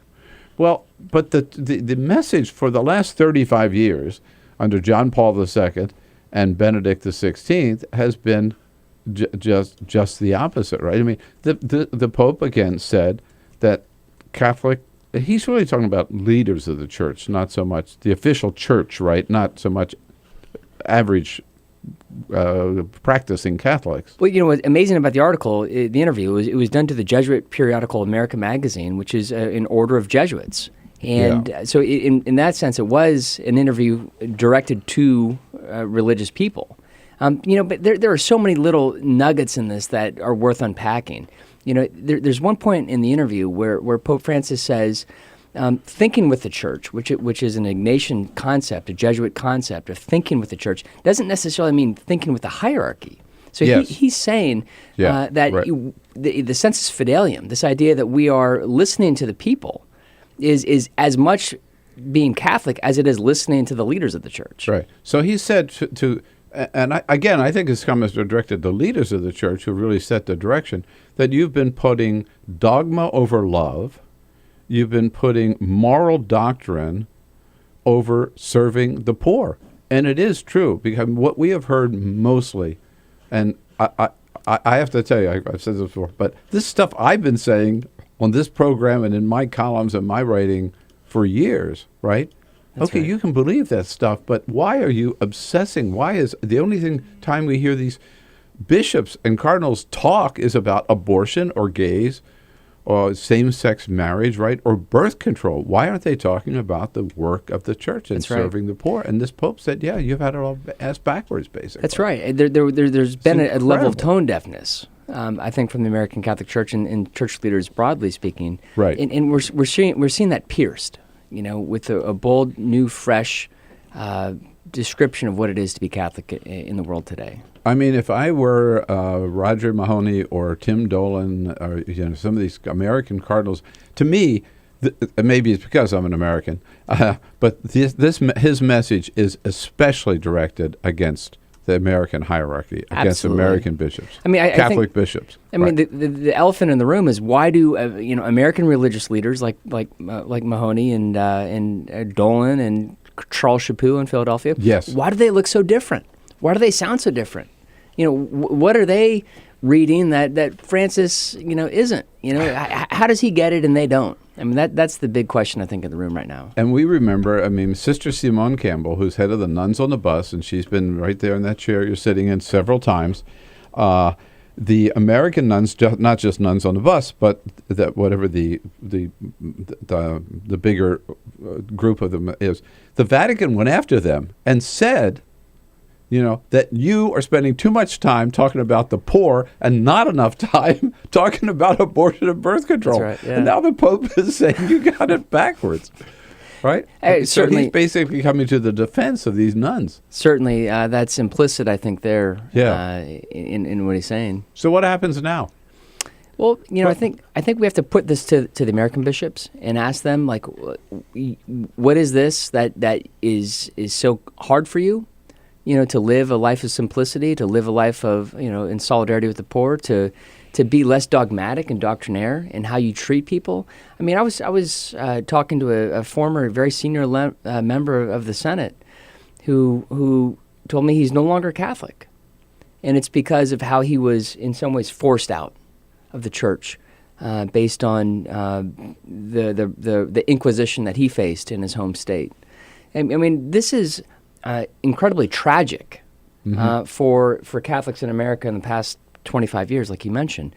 I mean, it has been suffering for those of us who want to see a church focused on what matters in people's lives, instead of these right-wing noise efforts that are aimed at really distracting us from what actually matters. From a standpoint of trying to get more people into the tent of Catholicism, right? I mean, this certainly makes a lot more sense. Of being more open-minded and allowing more people and keeping sort of this idea that, it's not all about these strict rules, or else you can't participate. From not to say from a business standpoint, from the selling standpoint of joining Catholicism, it makes a lot more sense. Right. Let us know what you think about the absolutely revolutionary statement on the part of by Pope Francis yesterday. 866-55-PRESS. By the way. Some, of course, conservative Catholics are horrified by what the Pope said. What do you mean? Abortion, that's the number one issue. That's what we got to be talking about, or birth control. Father Tom Rees, another good friend of the program, former editor of America Magazine, another Jesuit, he and other progressive Catholics elated with the Pope's statements yesterday. I thought the interview was awesome. I was absolutely delighted when I read it. And so it's certainly going to be a lot of conversation. But they're going to be there have to be people in the Vatican and some of the stuffy old cardinals who are not happy with this too. Could they demand a recount? No, could they impeach the Pope? I don't think that's in the cards for them. I think they're looking at it and saying, this is an elderly pontiff. Maybe he's not going to last, more than so many years. Frankly, it's probably what we were thinking about when Benedict came in that they're thinking about now, that the pendulum is shifting. But truth be told, the far-right ideologues who have ascended within the highest ranks of Catholicism are still there, and they are implanted. Yeah. The question is, can they hear this? Right. That's my question, is sort of what happens after this. Right. I mean, is this sort of a new generation of Pope candidates or popes, or is it just sort of an isolated incident of common sense? I mean, because certainly there are more of them than there is of him. There's only one of him, but he is the Pope, right? That's right. So, maybe what the reactionaries do is just sort of, let's hunker down until he dies off, right? And then we'll reemerge. Or this guy could hang in there and really turn things around. That's right. Yeah. And and he has his appointments of bishops that we haven't seen fully implemented yet, which will come through and hopefully reflects this. There's so much in this. Just validating Vatican II and saying that these reforms are essential and are at the heart of the church. It's hard to express how much the far right has tried to cut back on those reforms. And with Francis, he's just doubling down, saying, "No, this is it," and we're moving forward. That along with his comments in the interview about ideology, that anyone who professes to know everything, to know something with certainty, that's the first sign that they don't know it. And he's saying these things. And how many Catholic priests or Catholic bishops have I met, or you met, that act like that? Yeah. That act like they know everything, to the point where they try to run you out of the room, for not being lockstep with what they think. And they are obsessed with sex. All they want to talk about, so many of them, all they want to talk about is same-sex marriage and birth control and abortion, and or sex outside of marriage. I mean, it's just, and the Pope is saying, get off it, get back to what you're supposed to be doing. I love it. Certainly the most radical Pope, or the most progressive Pope, or I think the most right on with the gospel Pope since John the 23rd. And maybe he's surpassing John the 23rd in some of the things that he's willing to say. James Salt is here from Catholics United. It's Catholics United, Catholics-United.org. Your comments, your questions, worth talking about. 866-55-PRESS. We'll be right back. This is the Bill Press Show.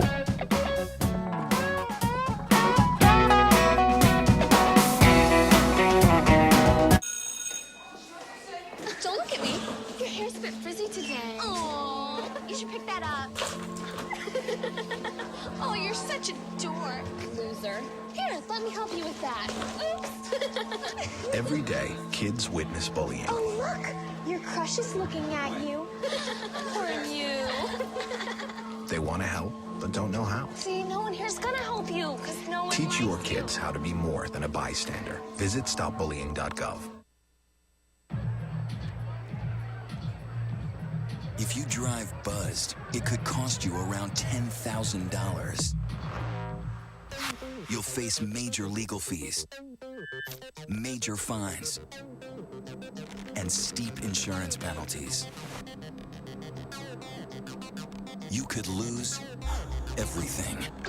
Nothing kills a buzz like getting pulled over for buzz driving, because buzz driving is drunk driving. When some people struggle with their mortgage payments, they become frozen, petrified. Not knowing what to do, they do nothing. But the people who take action are far more likely to get the most positive outcome. Making home affordable is a free government program. Call now to talk one-on-one with a housing expert about the options that are right for you. Real help, real answers, right now. Here at the GED Pep Talk Center, we have pep talkers standing by to get you motivated for your GED diploma. Text the name Terry to 69222 for a sympathetic pep talk. You show people what you really are. Or for a gentle pep talk, text the name Deborah. You know you're going to make people very proud of you. And if that's not enough, text the name Danny for an extreme pep talk. Prove everyone wrong. Show them you're the boss. Get your GED pep talk and find free GED classes. Text the name of the person you want a pep talk from to 69222.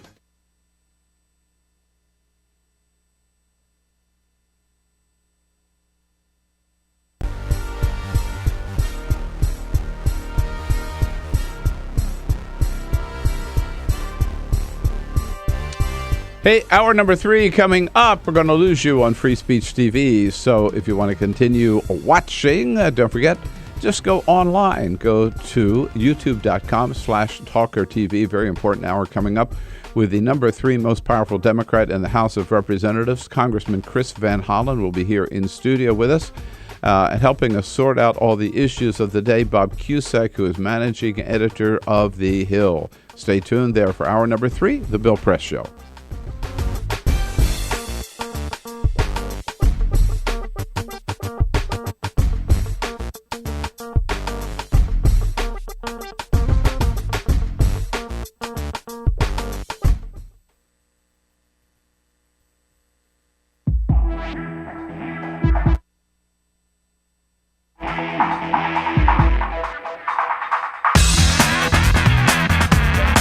Follow us on Twitter @BP Show. This is the Bill Press Show. All right, you got it 13 minutes before the top of the hour. Congressman Chris Van Hollen, Number 3 most powerful Democrat in the House will be here in studio with us in the next hour, as well as Bob Cusack, managing editor of the Hill newspaper.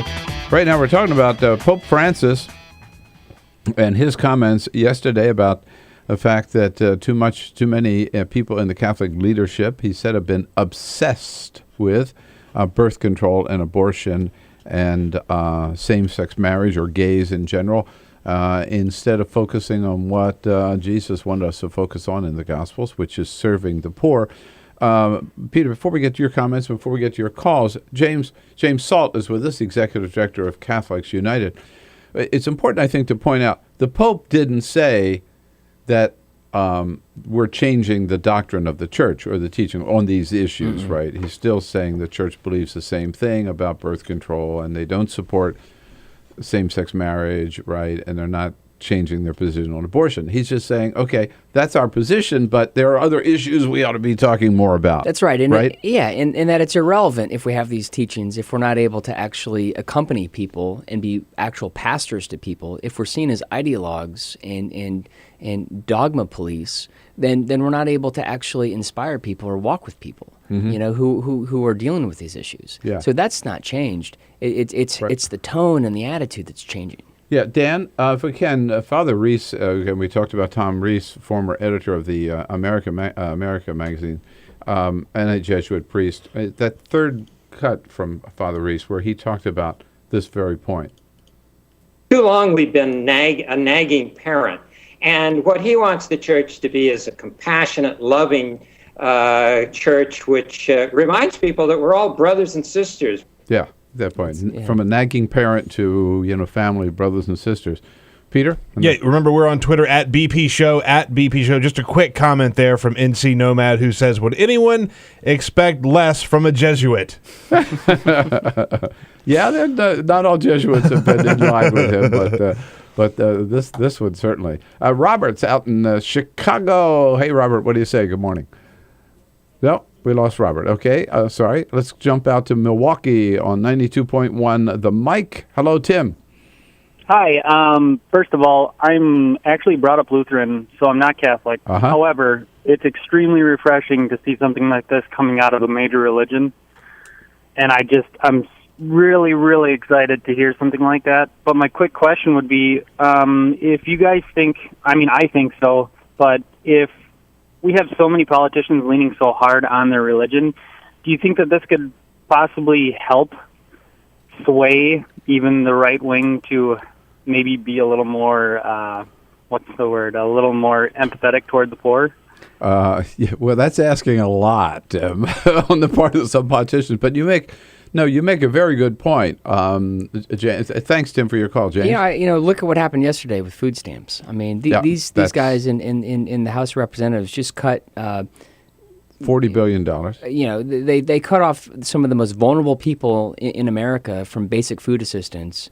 I'm not sure this message is gonna work with them. But if anything, I think it shows the hypocrisy. I think of someone like Stephen Fincher, who gets in a subcommittee hearing and argues using the Bible that this is what we good Christians should be doing. Well, you know what, Stephen Fincher, when you say things like that, you either A, are a complete fraud, or two, you have no actual understanding of what the Gospels actually say. It's one of the two.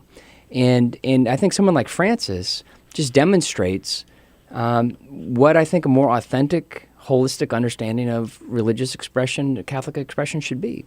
Yeah, I might point. It's worth pointing out too that Stephen Fincher, who calls himself a Christian, Jim Wallace, Reverend Jim Wallace, who was in the studio yesterday talking about food stamps, said on our show that that Fincher is an un-Christian and a hypocrite for taking the stand that he does. So he is leading the charge against food stamps. In the last 10 years, he and his brother and father have received and accepted $8.9 million in subsidies from the federal government for cotton subsidies on their farm. So he'll take $237 a month away from somebody on food stamps while he gobbles up $8.9 million at the height of hypocrisy. Quickly, here's John from Middletown, New York. What do you think, John? Hey, Bill, I enjoy your show. Thank you, man. Well, I'm not an ultra-conservative, and I certainly don't hate homosexuals. We have a couple that lives next to us that have been together 45 years. We're great friends. But when the Pope starts going against the Scripture, when he says, who am I to judge? Well, you're supposed to represent the teaching of the Bible, and all you have to do is look in Romans 1. Just read that one chapter, and you will see the list of things. Hey, John.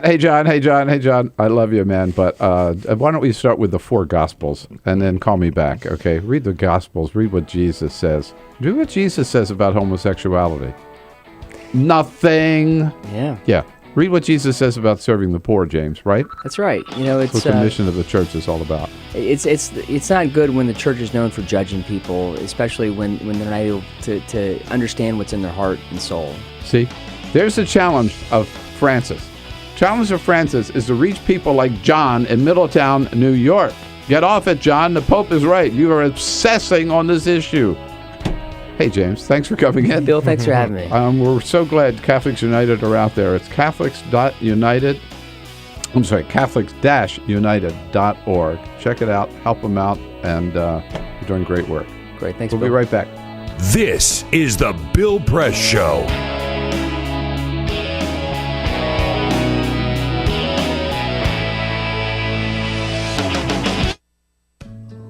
You wouldn't let money just blow out of your house. So when your AC or heater is on, make sure the doors, windows, and fireplace flue are shut tight. If you're headed out, turn down the AC or lower the heat by 10 degrees.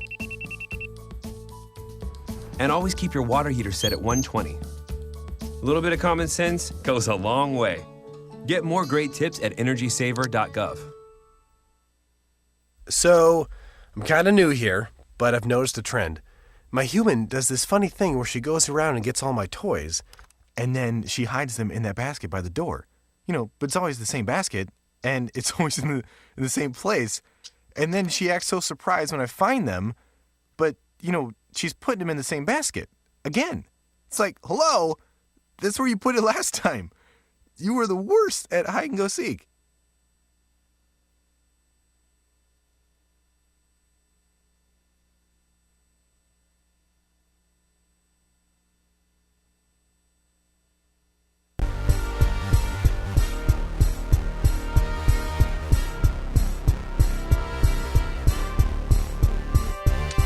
Hey, hour number 3 coming up. We're going to lose you on Free Speech TV. So if you want to continue watching, don't forget, just go online. Go to youtube.com/TawkrTV. Very important hour coming up with the number 3 most powerful Democrat in the House of Representatives. Congressman Chris Van Hollen will be here in studio with us and helping us sort out all the issues of the day. Bob Cusack, who is managing editor of The Hill. Stay tuned there for hour number 3, The Bill Press Show.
schedule today. He is on the road out to Kansas City. Leaves the White House at 9:45 this morning.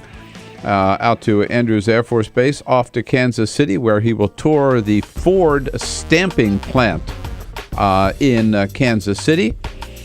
And then Kansas City, Missouri, that is. Then he will deliver remarks there this afternoon at about 1 o'clock. After that, back here to Washington, D.C., arriving back at Andrews at 5:05 p.m., and then back at the White House at 5:20 p.m.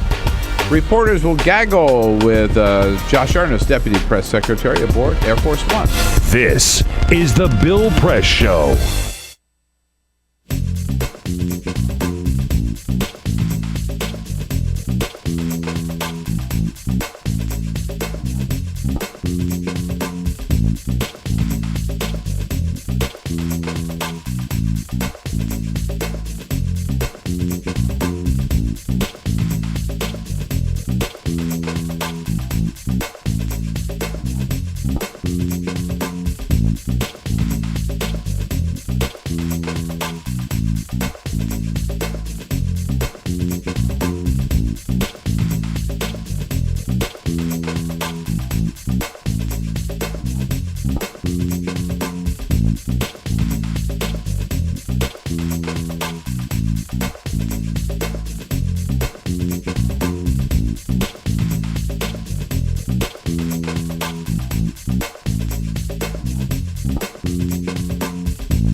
Hey, good morning. Oh, it's a big Friday, September 20, and this is the Bill Press Show. Good to see you this morning. Thank you so much for joining us. We've got a lot to talk about this morning, and we'll bring you all the news of the day here from our nation's capital, from around the country and around the globe, and most importantly, give you an opportunity to tell us what you think about it all. You can weigh in with your comments by phone at 866-55-PRESS. You can send us your comments on Twitter at BP Show. Look forward to hearing from you. And we want to hear from all of our friends on Facebook at facebook.com/Bill Press Show. The big news out of Washington is there is a civil war among Republicans over Obamacare. It is so much fun to watch. The House Republicans are going to vote today to defund Obamacare. That'll get through the House caucus, of course. Then it goes over to the Senate. They only have one ally in the Senate and among Republicans, and that is Texas Senator Ted Cruz. But yesterday, he pissed off House Republicans by telling them, well, this ain't going to get through the Senate, so it's just a waste of time. House Republicans attacked him for giving up the fight so easily. Then Ted Cruz came back and says, okay, if you want me to fight, maybe I'll do a filibuster on this bill in the Senate, at which point his fellow Senate Republicans said, oh, no, you won't, over our dead body. We want nothing to do with this. That's what the Civil War is all about, and there's nothing better for Democrats than watching Republicans attack each other. Meanwhile, the Pope says the Catholic Church has been obsessing on abortion and gay marriage and birth control, and they ought to get back to basics. Exactly what I said. I should have been Pope. This is the Bill Press Show.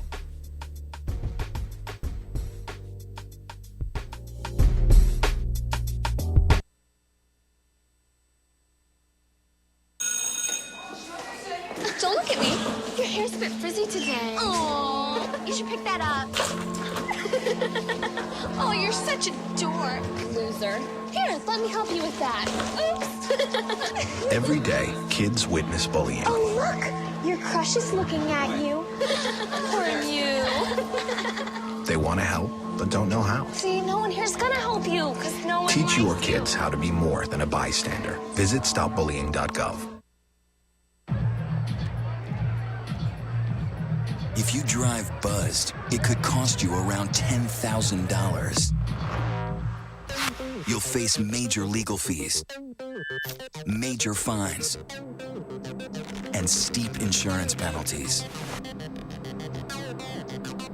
You could lose everything. Nothing kills a buzz like getting pulled over for buzz driving, because buzz driving is drunk driving. When some people struggle with their mortgage payments, they become frozen, petrified. Not knowing what to do, they do nothing. But the people who take action are far more likely to get the most positive outcome. Making home affordable is a free government program. Call now to talk one-on-one with a housing expert about the options that are right for you. Real help, real answers, right now. Here at the GED Pep Talk Center, we have pep talkers standing by to get you motivated for your GED diploma. Text the name Terry to 69222 for a sympathetic pep talk. You show people what you really are. Or for a gentle pep talk, text the name Deborah. You know you're going to make people very proud of you. And if that's not enough, text the name Danny for an extreme pep talk. Prove everyone wrong. Show them you're the boss. Get your GED pep talk and find free GED classes. Text the name of the person you want a pep talk from to 69222.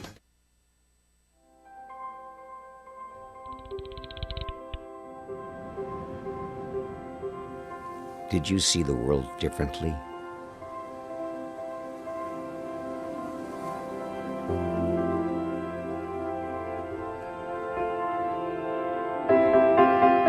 Did you celebrate the victory?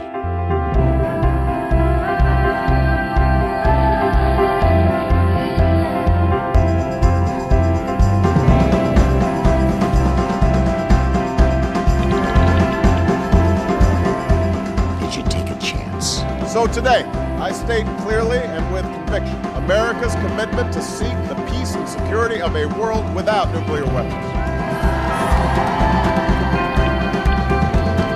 Did you stand up against our greatest threat?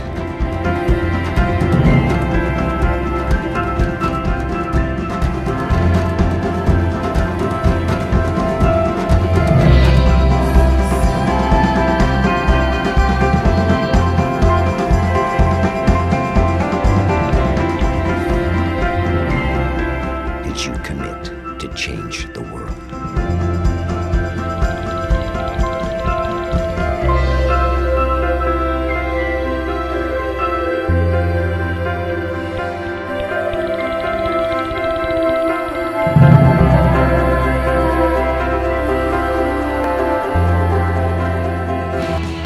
He's right in the middle of it. Good morning, everybody. What do you say? It is Friday, September 20. Good to have reached this Friday, but we still got lots to talk about before we let you go into the weekend here on the Bill Press Show. Good to have you with us. Thanks for joining us. We'll tell you what's going on in Washington, around the country, around the globe, and then give you a chance to tell us what it all means to you. You know how to do so. 866-55-PRESS. That's one way. That's our toll-free number.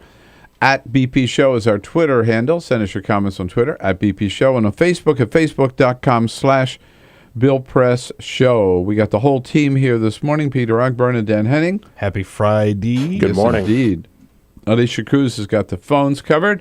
She'll be there to take your calls. And if we're looking good on the video stream this hour on TawkrTV, youtube.com/TawkrTV, that's because Cyprian Bolding is doing a good job on the video cams. And if we don't look good, blame him. Not us. Yeah, exactly. Yeah, right.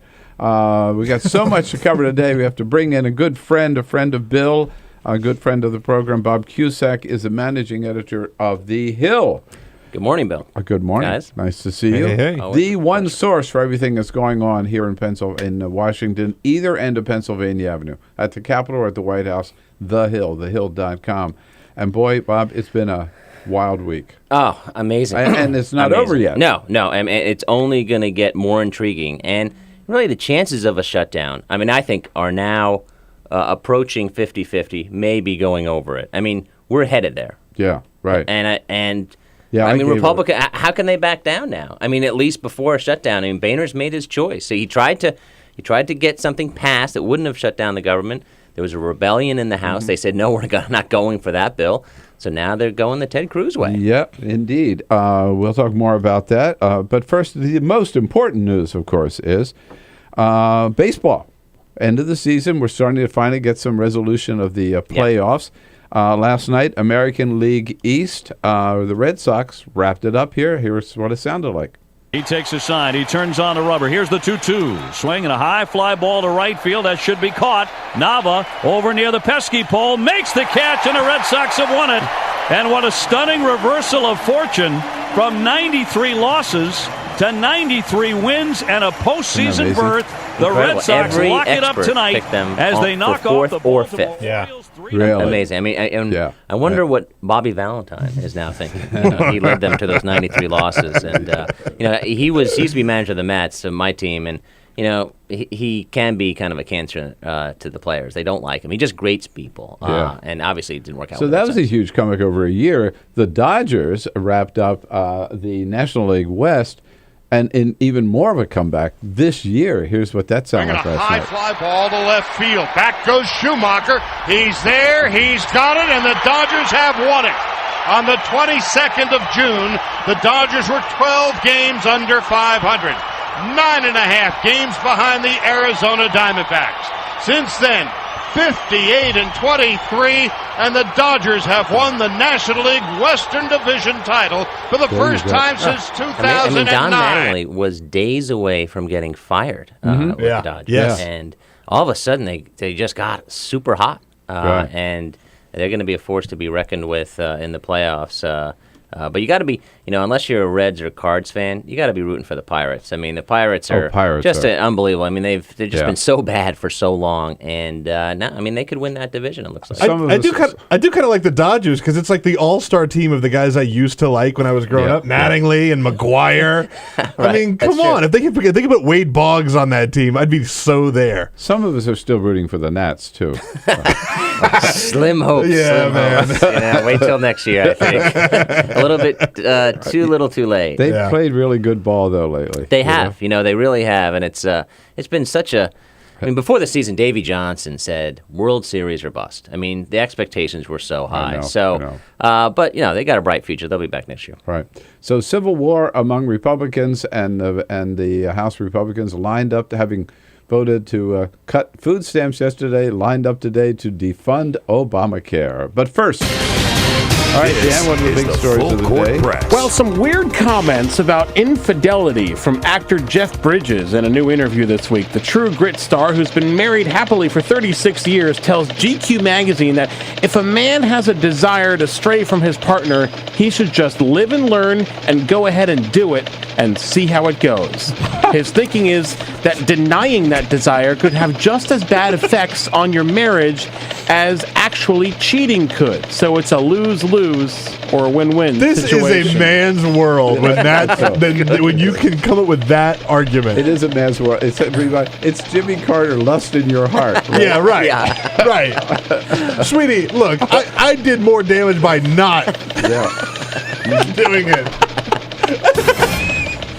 Wow. That's amazing. That's awesome. Well, the red carpet is being rolled out today, and Neil Patrick Harris is set to host the Primetime Emmy Awards for the second time Sunday night. Big drama nominees include Washington favorite House of Cards, also Homeland, Nashville, Breaking Bad, Downton Abbey, The Newsroom, Mad Men, and Game of Thrones. On the comedy side, 30 Rock, Nurse Jackie, Girls, Veep, Parks and Recreation, Big Bang Theory, Saturday Night Live, and Modern Family, all up for nominations.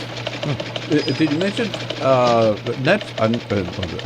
of Cards? House of Cards. Yep, Kevin Spacey up for Best Actor. One of these days you might actually watch that show, Bill. I watched one segment.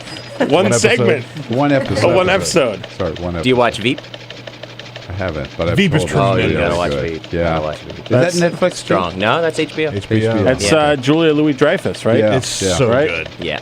Yeah, and NBC's Ann Curry jumped back into the spotlight yesterday with a big scoop. She landed the first interview with the new president of Iran. It aired on NBC yesterday, which no doubt has CNN's Christiane Amanpour upset because she had been promoting an upcoming sit-down with the president this week, but was beat to the punch on the airtime. It is Curry's biggest on-air win since leaving the Today Show last year. The president of Iran is giving his second exclusive interview to the new lead anchor on Fox News, Dennis Kucinich. That's right. He's a busy guy. All right. So, Bob, there's so much going on. Where do we start? So, let's start with the Civil War because I just find it delicious. So the House Republicans are determined they're going to defund Obamacare, right? Yes, and they're going absolutely. to have that vote today. No doubt, it'll pass. It'll pass. Right? It'll pass. Yeah, no, it'll pass, and then the Senate will procedurally kill it, and then at some point there's going to have to be a negotiation. We're running out of time before the end of the fiscal year. Right. So the House Republican says, John Boehner yesterday, okay, we're going to do our job. Now it's up to the Senate Republicans to do their job. Right. And they've got one ally over there, who is Ted Cruz. And Ted Cruz's first response is, you guys, this is great that you're doing this, but it doesn't have a chance in the Senate. This is their friend, right? Yeah, saying this is going nowhere. They didn't like that. I mean, Boehner used to blame Harry Reid, and now he's blaming Senate Republicans. I mean, that is highly unusual. Right. But he was his hand was forced. I mean, he didn't have the votes, but how you get out of this pickle, I don't know. So Ted Cruz yesterday, when House Republicans jumped on him, Peter King said, just shut up, right? Just stop talking. So Ted Cruz said, all right, I'll do what I can. Here he is yesterday. I will do everything necessary and anything possible to defund Obamacare. Filibuster? Yes, and anything else. Now, to do a filibuster, he's going to have the support of his fellow Republicans, right? Which he doesn't have. No, he doesn't. In the Senate. In the Senate. I mean, Republican colleagues like Senator Burr says the stupidest thing he's ever heard of. Senator John McCain is not going to go for this. Senator Bob Corker is not going to go for this. So John Cornyn. Cornyn. I mean, I tell you, so he can try all he wants. He can do the filibuster, but you got to have the votes. And what Chuck Schumer said yesterday is Republicans don't have the votes. I mean, that's right. They don't. Mm-hmm. They don't have the votes for this. All right. So we're running out of time. Yeah. And one thing for sure, these, which they showed this week, that if John Boehner didn't understand who was running the House this week, at the beginning of this week, he knows at the end of this week, and we all do, right? Yes. That group of 60, 70, however many there are, they really want to shut down the government, and they're willing to, aren't they? Will they have their way? They are a powerful bloc. I mean, they are setting the agenda in the lower chamber. There's no doubt about it. Absolutely. And so I think that they are going to go to the brink. Now, I think from the leadership perspective, whether it's Boehner or Cantor, they don't want a government shutdown. Right. They've said that. And they've said, but at the same time, behind the scenes, people are saying, well, maybe we need to get the whole shutdown thing out of our system. Maybe we just need to do it. And then the Tea Party guys can see we're going to get blamed, because the polls do show that more blame would go to Republicans than the president. But I don't know if they're going to see it then.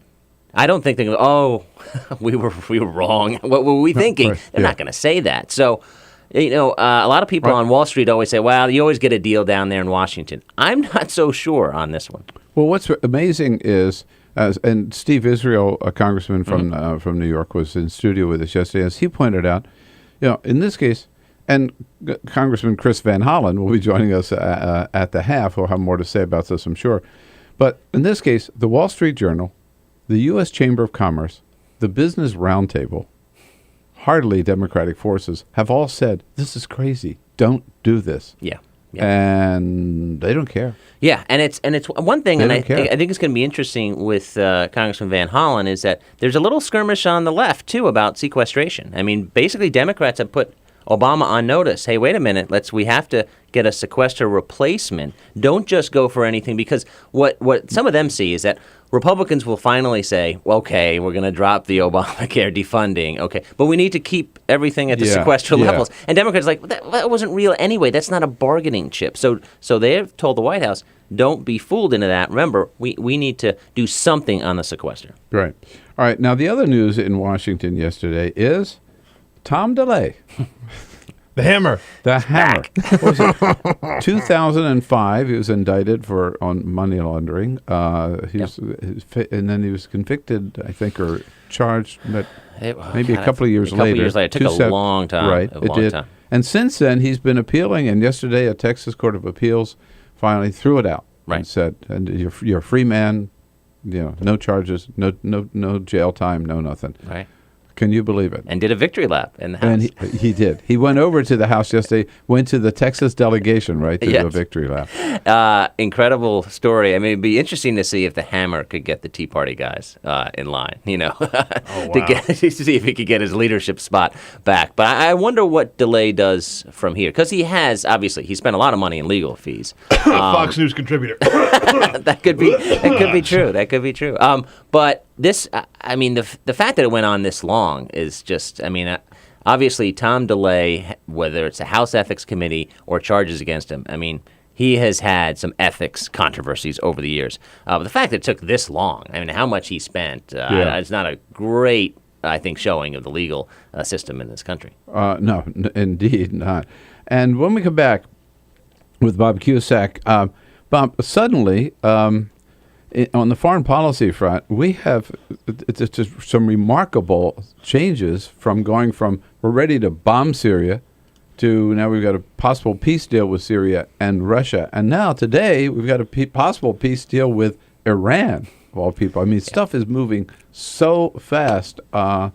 Hard to keep up with, but that's why we depend on people like Bob Cusack and The Hill. We'll be right back. Your calls, welcome at any time about this Republican Civil War, about the vote on food stamps or defunding Obamacare, 866-55-PRESS.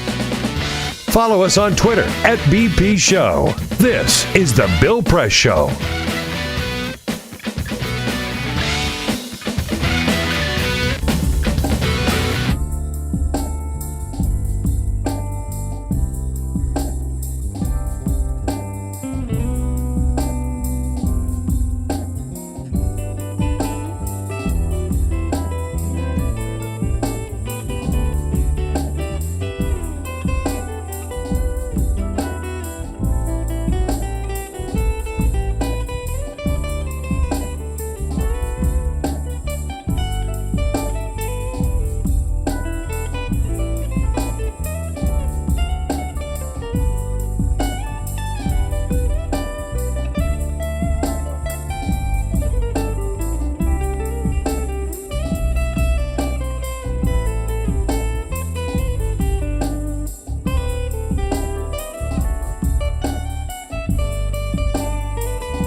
Here we go. 24 minutes after the hour now. Bob Cusack from the Hill in studio with us. We'll be joined by Congressman Chris Van Hollen, ranking Democrat on the House Budget Committee, coming up at the half hour. Peter? Lots of comments on Ted Cruz on Twitter, where we are tweeting at BP Show, You can join that conversation there.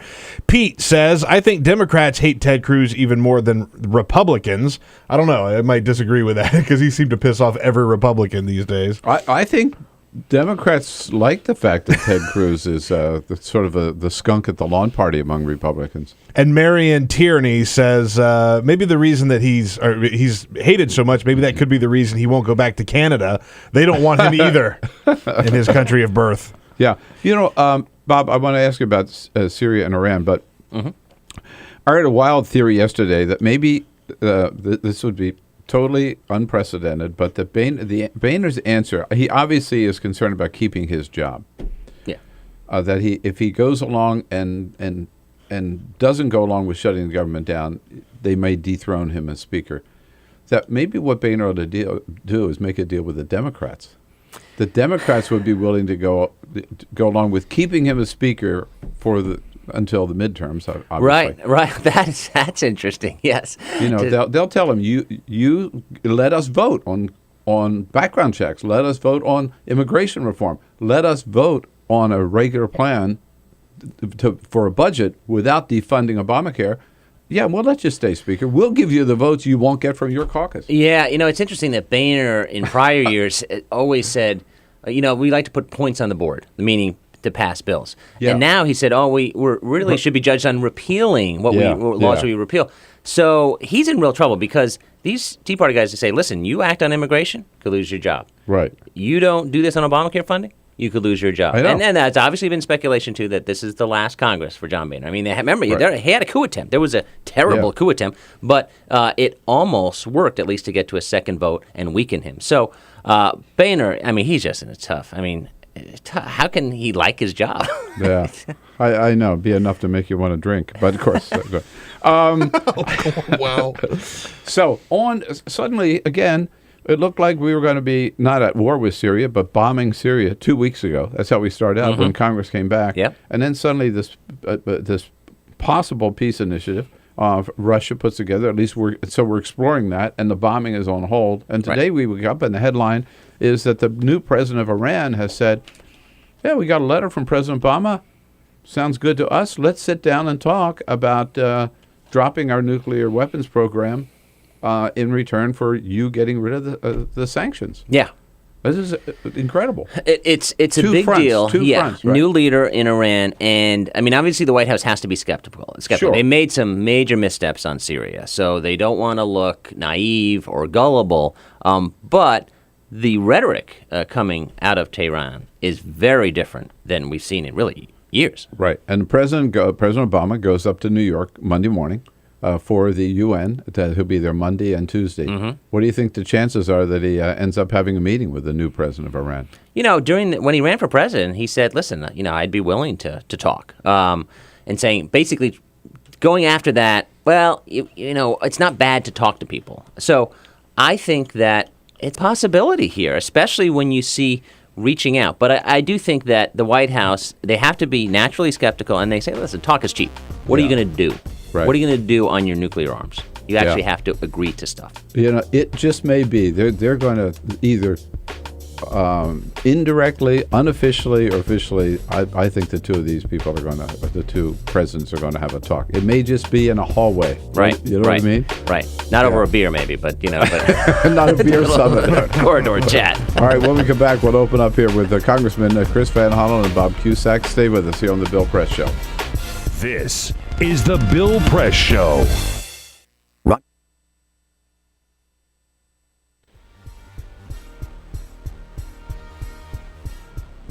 We're going to take a quick break here from the Bill Press Show to talk about a book that I am reading right now. It's called The System, The Glory and Scandal of Big-Time College Football. Authors are Jeff Benedict and our guest, Armen Keteyian. If you're able to watch online, you're seeing a copy of the book right here in my hot little hands. Very excited to talk to Armen Keteyian, who joins us on the line. You know him. You've heard of him. You've seen his reporting, his excellent work in many different places. 60 Minute Sports on Showtime.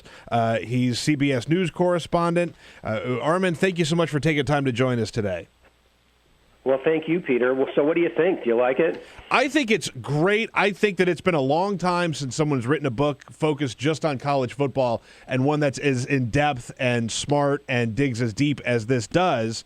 And so, first of all, let me just ask you, what are some of the problems that are plaguing college football right now for someone who's watching and is not necessarily familiar with it? Well, I think it's, the fact of the matter is there's so much going on behind the scenes. The average fan, and rightly so, sees it through a couple of prisms. They're inside the stadium, they're excited, they're rooting for their home team, and the other way is through TV, and it's a very controlled medium, and you see the pageantry and the excitement, and we certainly deal with that in the book and the beauty of the game. But when you really dig into it, you look at things like what are the roles of hostesses for these programs, and what are the relationships between the tutors and the athletes, the sort of sexual politics that goes on there. It's a big business. It's not just a college sports program. It's a huge business. It's no longer a football program. It's now $100 million business operations. I mean, certainly at the University of Alabama, at Notre Dame, at Michigan, at Texas, Ohio State, Georgia, Auburn, all the Pac-12 schools.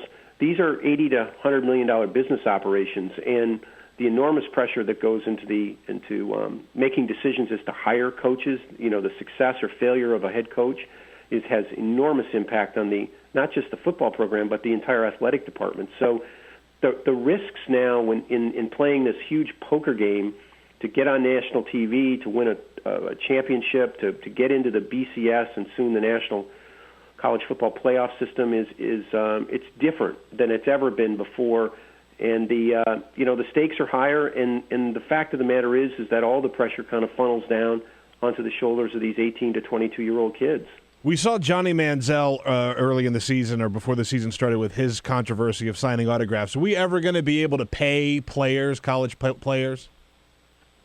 I think you're going to see rather soon a movement to get what would be considered to be a stipend into the hands of college football players. And people like Nick Saban and Brian Kelly at Notre Dame have made clear that they want to see something that gets the full cost of education, meaning that beyond just the scholarship and tuition and room and board is some monthly stipend. So these kids can actually have a normal existence because, they're not normal college students. They are working a job 11 months out of the year. They can't afford to take a part-time job because they don't have any time to do that because of the demands of being in a major college program. So great stuff there from Armen Keteyian. Got to jump in because we're just out of time. The book is called The System, The Glory and Scandal of Big-Time College Football. Go get yourself a copy. It's the Bill Press Show. We'll be back with more right after this. This is the Bill Press Show.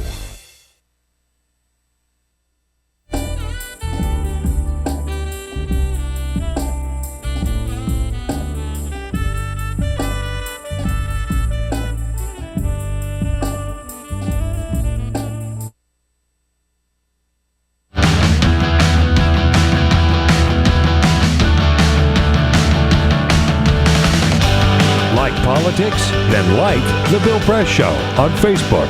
This is The Bill Press Show. Here we go at 33 minutes after the hour, wrapping up the week here on The Bill Press Show. It's been a wild week in the United States Congress. No better way to end up our show today than to bring in the ranking Democrat on the House Budget Committee. We didn't bring him in. He brought himself in, and we're grateful that he did. Congressman Chris Van Hollen, good to see you again, Congressman. Great to be with you again. Our neighbor from Maryland here, next door. And we're joined with a man you know well, managing editor of The Hill, Bob Cusack. Great to be here. Good to have you here as a friend of Bill. So let's start with We got a big vote today, Congressman. Yesterday's vote on food stamps. Predictable, I guess, but what's the point? Unfortunately predictable. It scraped by with the bare majority. Yep. Even some Republicans felt some pangs of guilt in supporting this mean-spirited piece of legislation. But it really will mean millions of Americans who don't get food and nutrition assistance. And the argument here by Republicans is that, when you're out of a job, it's your fault, even when we're in a tough economy, and we're going to punish you by depriving you of the food and nutrition benefits that this country has provided for people who are in desperate situations. Congresswoman Rosa DeLauro was in that seat a couple of days ago, Congressman. She pointed out Steve Fincher from Tennessee, one of the Republicans leading the charge against food stamps, is also one of the biggest recipients of ag subsidies in the country. He and his family got $8.9 million in cotton subsidies from the federal government, which they gladly accepted over the last decade. Well, this is part of the outrage. So this is the outrage. Republicans have no problem in breaking their so-called market-based principles when it comes to providing huge subsidies to agribusinesses. And if you look at the oil companies, if you look at the Farm Bill, they actually dramatically increased crop insurance subsidies, which means that taxpayers are paying about 60% now on average of crop insurance. So where's the free market principle in that? We should be getting rid of some of those distortions in the marketplace, but we should not at the same time be getting rid of a little bit of help, very little paltry bit of help to people who are in desperate need and their kids. But it does highlight the hypocrisy of this when you see the kind of big subsidies that these agribusinesses are getting from the federal government. Congressman, the Senate has passed a bill, and the House, in different versions, passes legislation. I mean, do you think is this a non-starter? I mean, do you have any hope that there's going to be some type of House-Senate agreement on the Farm Bill? Well, I would have hoped there would be. As you know, Bob, the Senate passed a bipartisan farm bill a long time ago. Which cut food stamps about $5 billion. Yeah, it was Republicans and Democrats teaming up. They did make some cutbacks in some of the food stamp programs, the food and nutrition programs, but they did it in a much more scalpel-like way rather than just meat axe approach. Even those cuts, will cause some pain. But the House bill is just this mean-spirited piece of legislation that is a non-starter. And so it is hard to see how you're going to reconcile these provisions if the House sticks to the House Republicans stick to the position they've outlined here. So speaking of non-starters, today Congress is hanging around because John Boehner scheduled a vote to defund Obamacare. That's right. I think everyone has recognized this is now the triumph of the Tea Party wing over the mainstream of the Republican Party. It's now official. The Speaker of the House, John Boehner, has handed the gavel over to the most extreme Tea Party members of his party. After all, this is something that Speaker Boehner said would be a bad idea not that many months ago. He went eyeball to eyeball with his Tea Party extremist, and the Speaker blinked. And as a result, you're seeing this go over to the Senate. I'm sure you're all hearing this, but I can't tell you the depth of anger among House Republicans, conservative House Republicans, against Ted Cruz and the Senate, Tea Party Republicans who went around the country drumming up all this anger under this sort of, and created this false expectation that somehow they were going to be able to defund Obamacare, and then threw it in the laps of the House. But wasn't that the problem that and a lot of Republicans, you have a good relationship with Paul Ryan, the Budget Committee chairman, that House leadership didn't shut this down earlier, that said, going beyond saying it's a bad idea, just saying, no, we can't do this. We only, as Boehner has said before, Republicans only control the House. We don't have the votes to do that. And then it festered, it seemed, over the August recess. I think you're exactly right. This is a time when you really needed the Republican leadership to step up and say, come on, guys, this is just unrealistic, and it's going to create more problems for us in the long run. And to your point, what makes me really nervous is now that they're not going to win the battle here in terms of shutting down the government, they've said, okay, we're going to double down and do this on the debt ceiling, which, as you know, has even larger negative economic consequences. So that's what worries me. Some people say, oh, they'll get it out of their system, as part of the shutdown the government debate. But my concern is that Speaker Boehner has said, well, no, if we don't do it here, we'll do it on the debt ceiling and sort of doubling down. It is scary. I want to get to that. But in the meantime, isn't it sort of, don't you have to admit that it's kind of fun watching the Republican Civil War from the sidelines, in the sense of, the House Republicans are shooting at Ted Cruz and Senate Republicans are shooting at Ted Cruz, and he's firing back, and Pete King is saying, Ted Cruz, shut up. And well, it has some entertainment value, but I will say the problem is this entertainment is going to quickly spiral and has out of control cost, and hurt the country and hurt the American people, and that's really what's at. So how much time? Here. How much time do we have, Congressman? We're running out of time, right? Well, we're running out of time in terms of the government shutdown. The clock is ticking. The government this fiscal year ends at the end of September, so you have to have a new plan in place by October 1st. Yeah, so the clock is ticking, and this took the House Republicans a little while, and now because of the way they've designed it, the bill's going to have to come back from the Senate to the House, and then Speaker Boehner is going to have to decide what he does at this point. There's already talk that they will amend it again with some other mechanism to try to defund Obamacare, and if they do that, that certainly will put us on a path toward a government shutdown. If we get over this hurdle somehow, when's the debt ceiling? Is it October 15, or it seems to keep changing, moving target. No. Well, the Secretary of Treasury, Jack Lew, has said we should be prepared we should have fixed this problem by October 15th. The problem 15, is, the federal government, it's a cash flow issue, right? Yeah. Receipts come in and the checks go out, and you can never be absolutely precisely sure. So you don't want to leave any room where you might actually default. And so that's why it's important to do it as soon as possible. Do you think that there's a serious chance that there will be a government shutdown? I think we can avoid a government shutdown if the Speaker of the House decides to ultimately stare down the Tea Party wing of his party.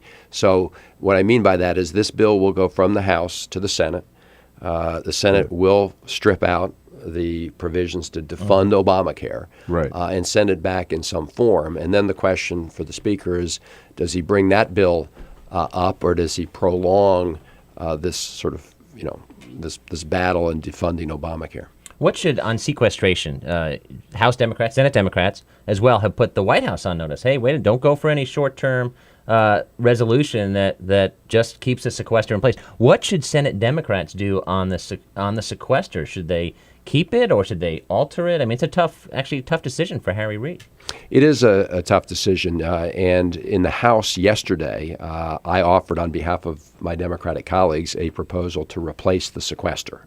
And what we would have done is through a combination of targeted cuts to some of these agriculture subsidies we've been talking about that are unnecessary. Rather than across-the-board cuts. Right, and cuts to the big oil subsidies. So a combination of getting rid of unnecessary spending programs and unnecessary tax breaks. We replaced the sequester, and actually we did it in a way that you get even more deficit reduction over the long term than the sequester without the drag on the economy caused by the sequester, which the Congressional Budget Office predicts will cost us about 1 million jobs by this time next year. So it seems to be a very straightforward plan, and we've been asking for a vote on that. Mm-hmm. Yesterday was the 8th time. We were not allowed to vote, and our point to not even a vote. Our point to the public is: look, here you have a lot of Republicans parading around the country, telling their constituents that they don't want the sequester, but they will not even allow us a vote on a plan to replace the sequester. And in this Congress, they've not put forward one plan. The Republicans, not one in this Congress, to replace the sequester. So I think that the Senate Democrats did have a plan earlier to replace the sequester. Whether they revive that now or sometime later this year is something they'll have to decide. Do you want the White House to step up on this and say either endorse your bill or say, hey, we just can't? They've been saying it, but more recently, your colleague from Maryland, Steny Hoyer, said, listen, I disagree with the White House. I don't want to keep this sequester. So just because Republicans may drop their Obamacare funding Right. That's not a chip in this game. We need to replace the sequester somehow. Well, we do need to replace the sequester. I think the debate will become whether we fight that fight here in September or whether you have a short-term CR that takes us to November or December, and then you have the battle then. The White House has clearly signaled that they would like to do that, have that battle in November, December, after we get beyond the debt ceiling fight. But we should all be united on the effort to replace the sequester. It's, as I said, having a very negative impact on the economy and disrupting all sorts of important investments around the country. All right, we've got a showdown here in Washington, D.C. A very few days left to avoid the government shutdown. Congressman Chris Van Hollen in the studio with us, as well as Bob Cusack from the Hill. And you can join us. We'll find room for you at the table here somehow. 866-55-PRESS is the toll-free number. This is the Bill Press Show.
Follow us on Twitter @BP Show.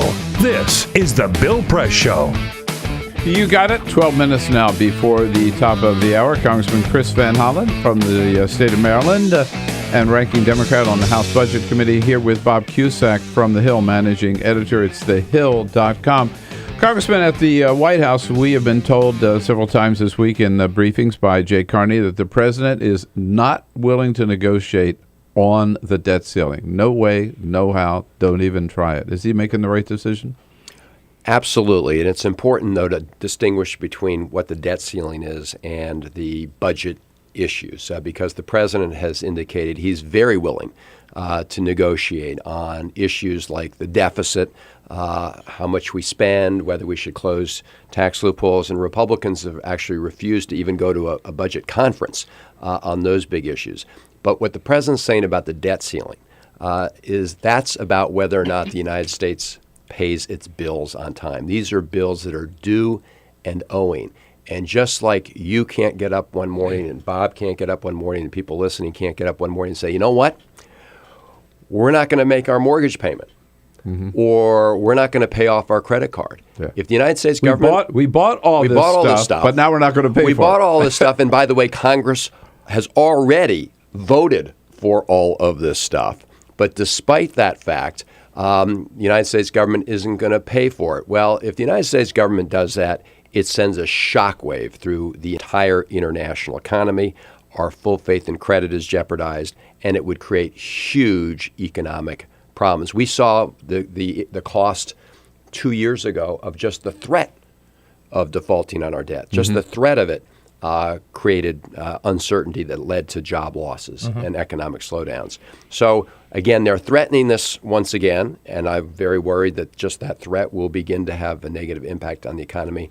And by God, if they actually ever did it, it would be catastrophic. But the last time, usually in the past, there has not been any negotiation on the debt ceiling, right? I mean, some people may vote against it. From the Reagan administration on, people have routinely voted to increase the debt ceiling. There's always been a little bit of back and forth politically, but not until 2011, 2 years ago, did you have this real showdown where people took the debt ceiling as a hostage and said, we will not pay the bills of this country unless you give us something. And back then, what they wanted us to, give them their Republican radical budget. And the president did end up, negotiating on some certain things, and that is partly why we have the sequester. Yeah, because we got the super committee with the sequester hanging over that. Super committee didn't do its job, and so boom. That's right. And so Republicans are trying to run that playbook again, this time with Obamacare.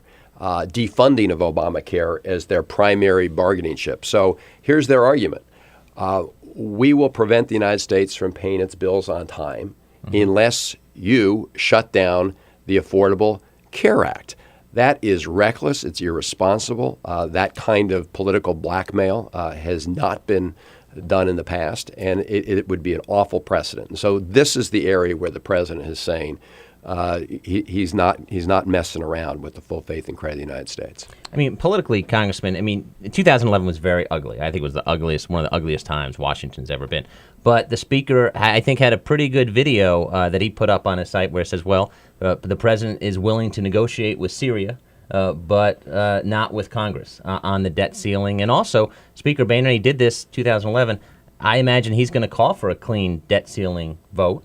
And just like in 2011, it would fail. So, for people who don't follow this every day, do you think it's going to look bad for those images of the president saying, I won't negotiate, because Republicans on other situations have looked bad by saying, we're not going to negotiate on X, Y, and Z, like the budget?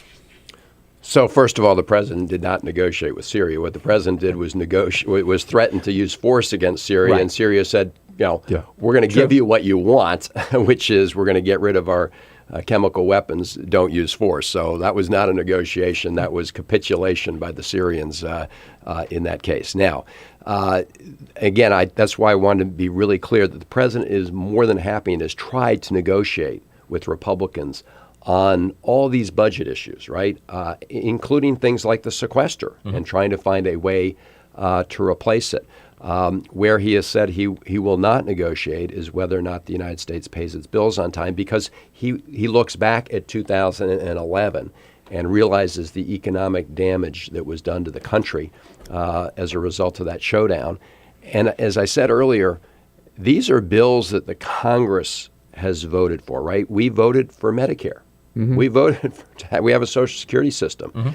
We have troops in the field who need to be paid. So Congress needs, if Congress doesn't want to have those responsibilities going forward, Congress will have to make other decisions. But so long as those decisions are in place, we have to pay for it as a country, just like all of us around this table have to pay our bills. And somebody has to remind Congress, too, you also voted for Obamacare 3 years ago. And it's That's a law right. of the land. And it's been upheld by the Supreme Court. Exactly. And is in place and benefiting millions of people already. Congressman, you got a big job today. Go down there and block this vote. Yes, that's right. Thanks for coming in today. It's good to be with you. Hey, Bob, always good to have you with us. Thanks, All right, thehill.com. I'll be back with a last word parting shot. This is the Bill Press Show.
The Parting Shot with Bill Press. This is the Bill Press Show. Well, how'd you like to have a little live gunfire with your latte? Yeah, that's the question of Starbucks these days. You know, until last week, Starbucks tried to stay out of the gun wars by declaring they would just abide by the gun laws in any given state, whether guns were banned or you could conceal and carry or openly carry. That changed this week then when Howard Schultz, president of Starbucks, sent customers a message saying from now on, no matter what the law is in any state, we'd rather you leave your weapons at home before you come to Starbucks. Members of Moms Demand Action for Gun Sense in America are ecstatic. They're the ones who put pressure on Starbucks. But you know what? I don't think this goes far enough. I think the Starbucks ought to ban guns, period. When I'm sipping my coffee, last thing I want to see is some guy next to me with an AR-15. Hey, folks, go out and have a great weekend. Come back and see us right here again on Monday. This have is a good the one. Bill Press Show.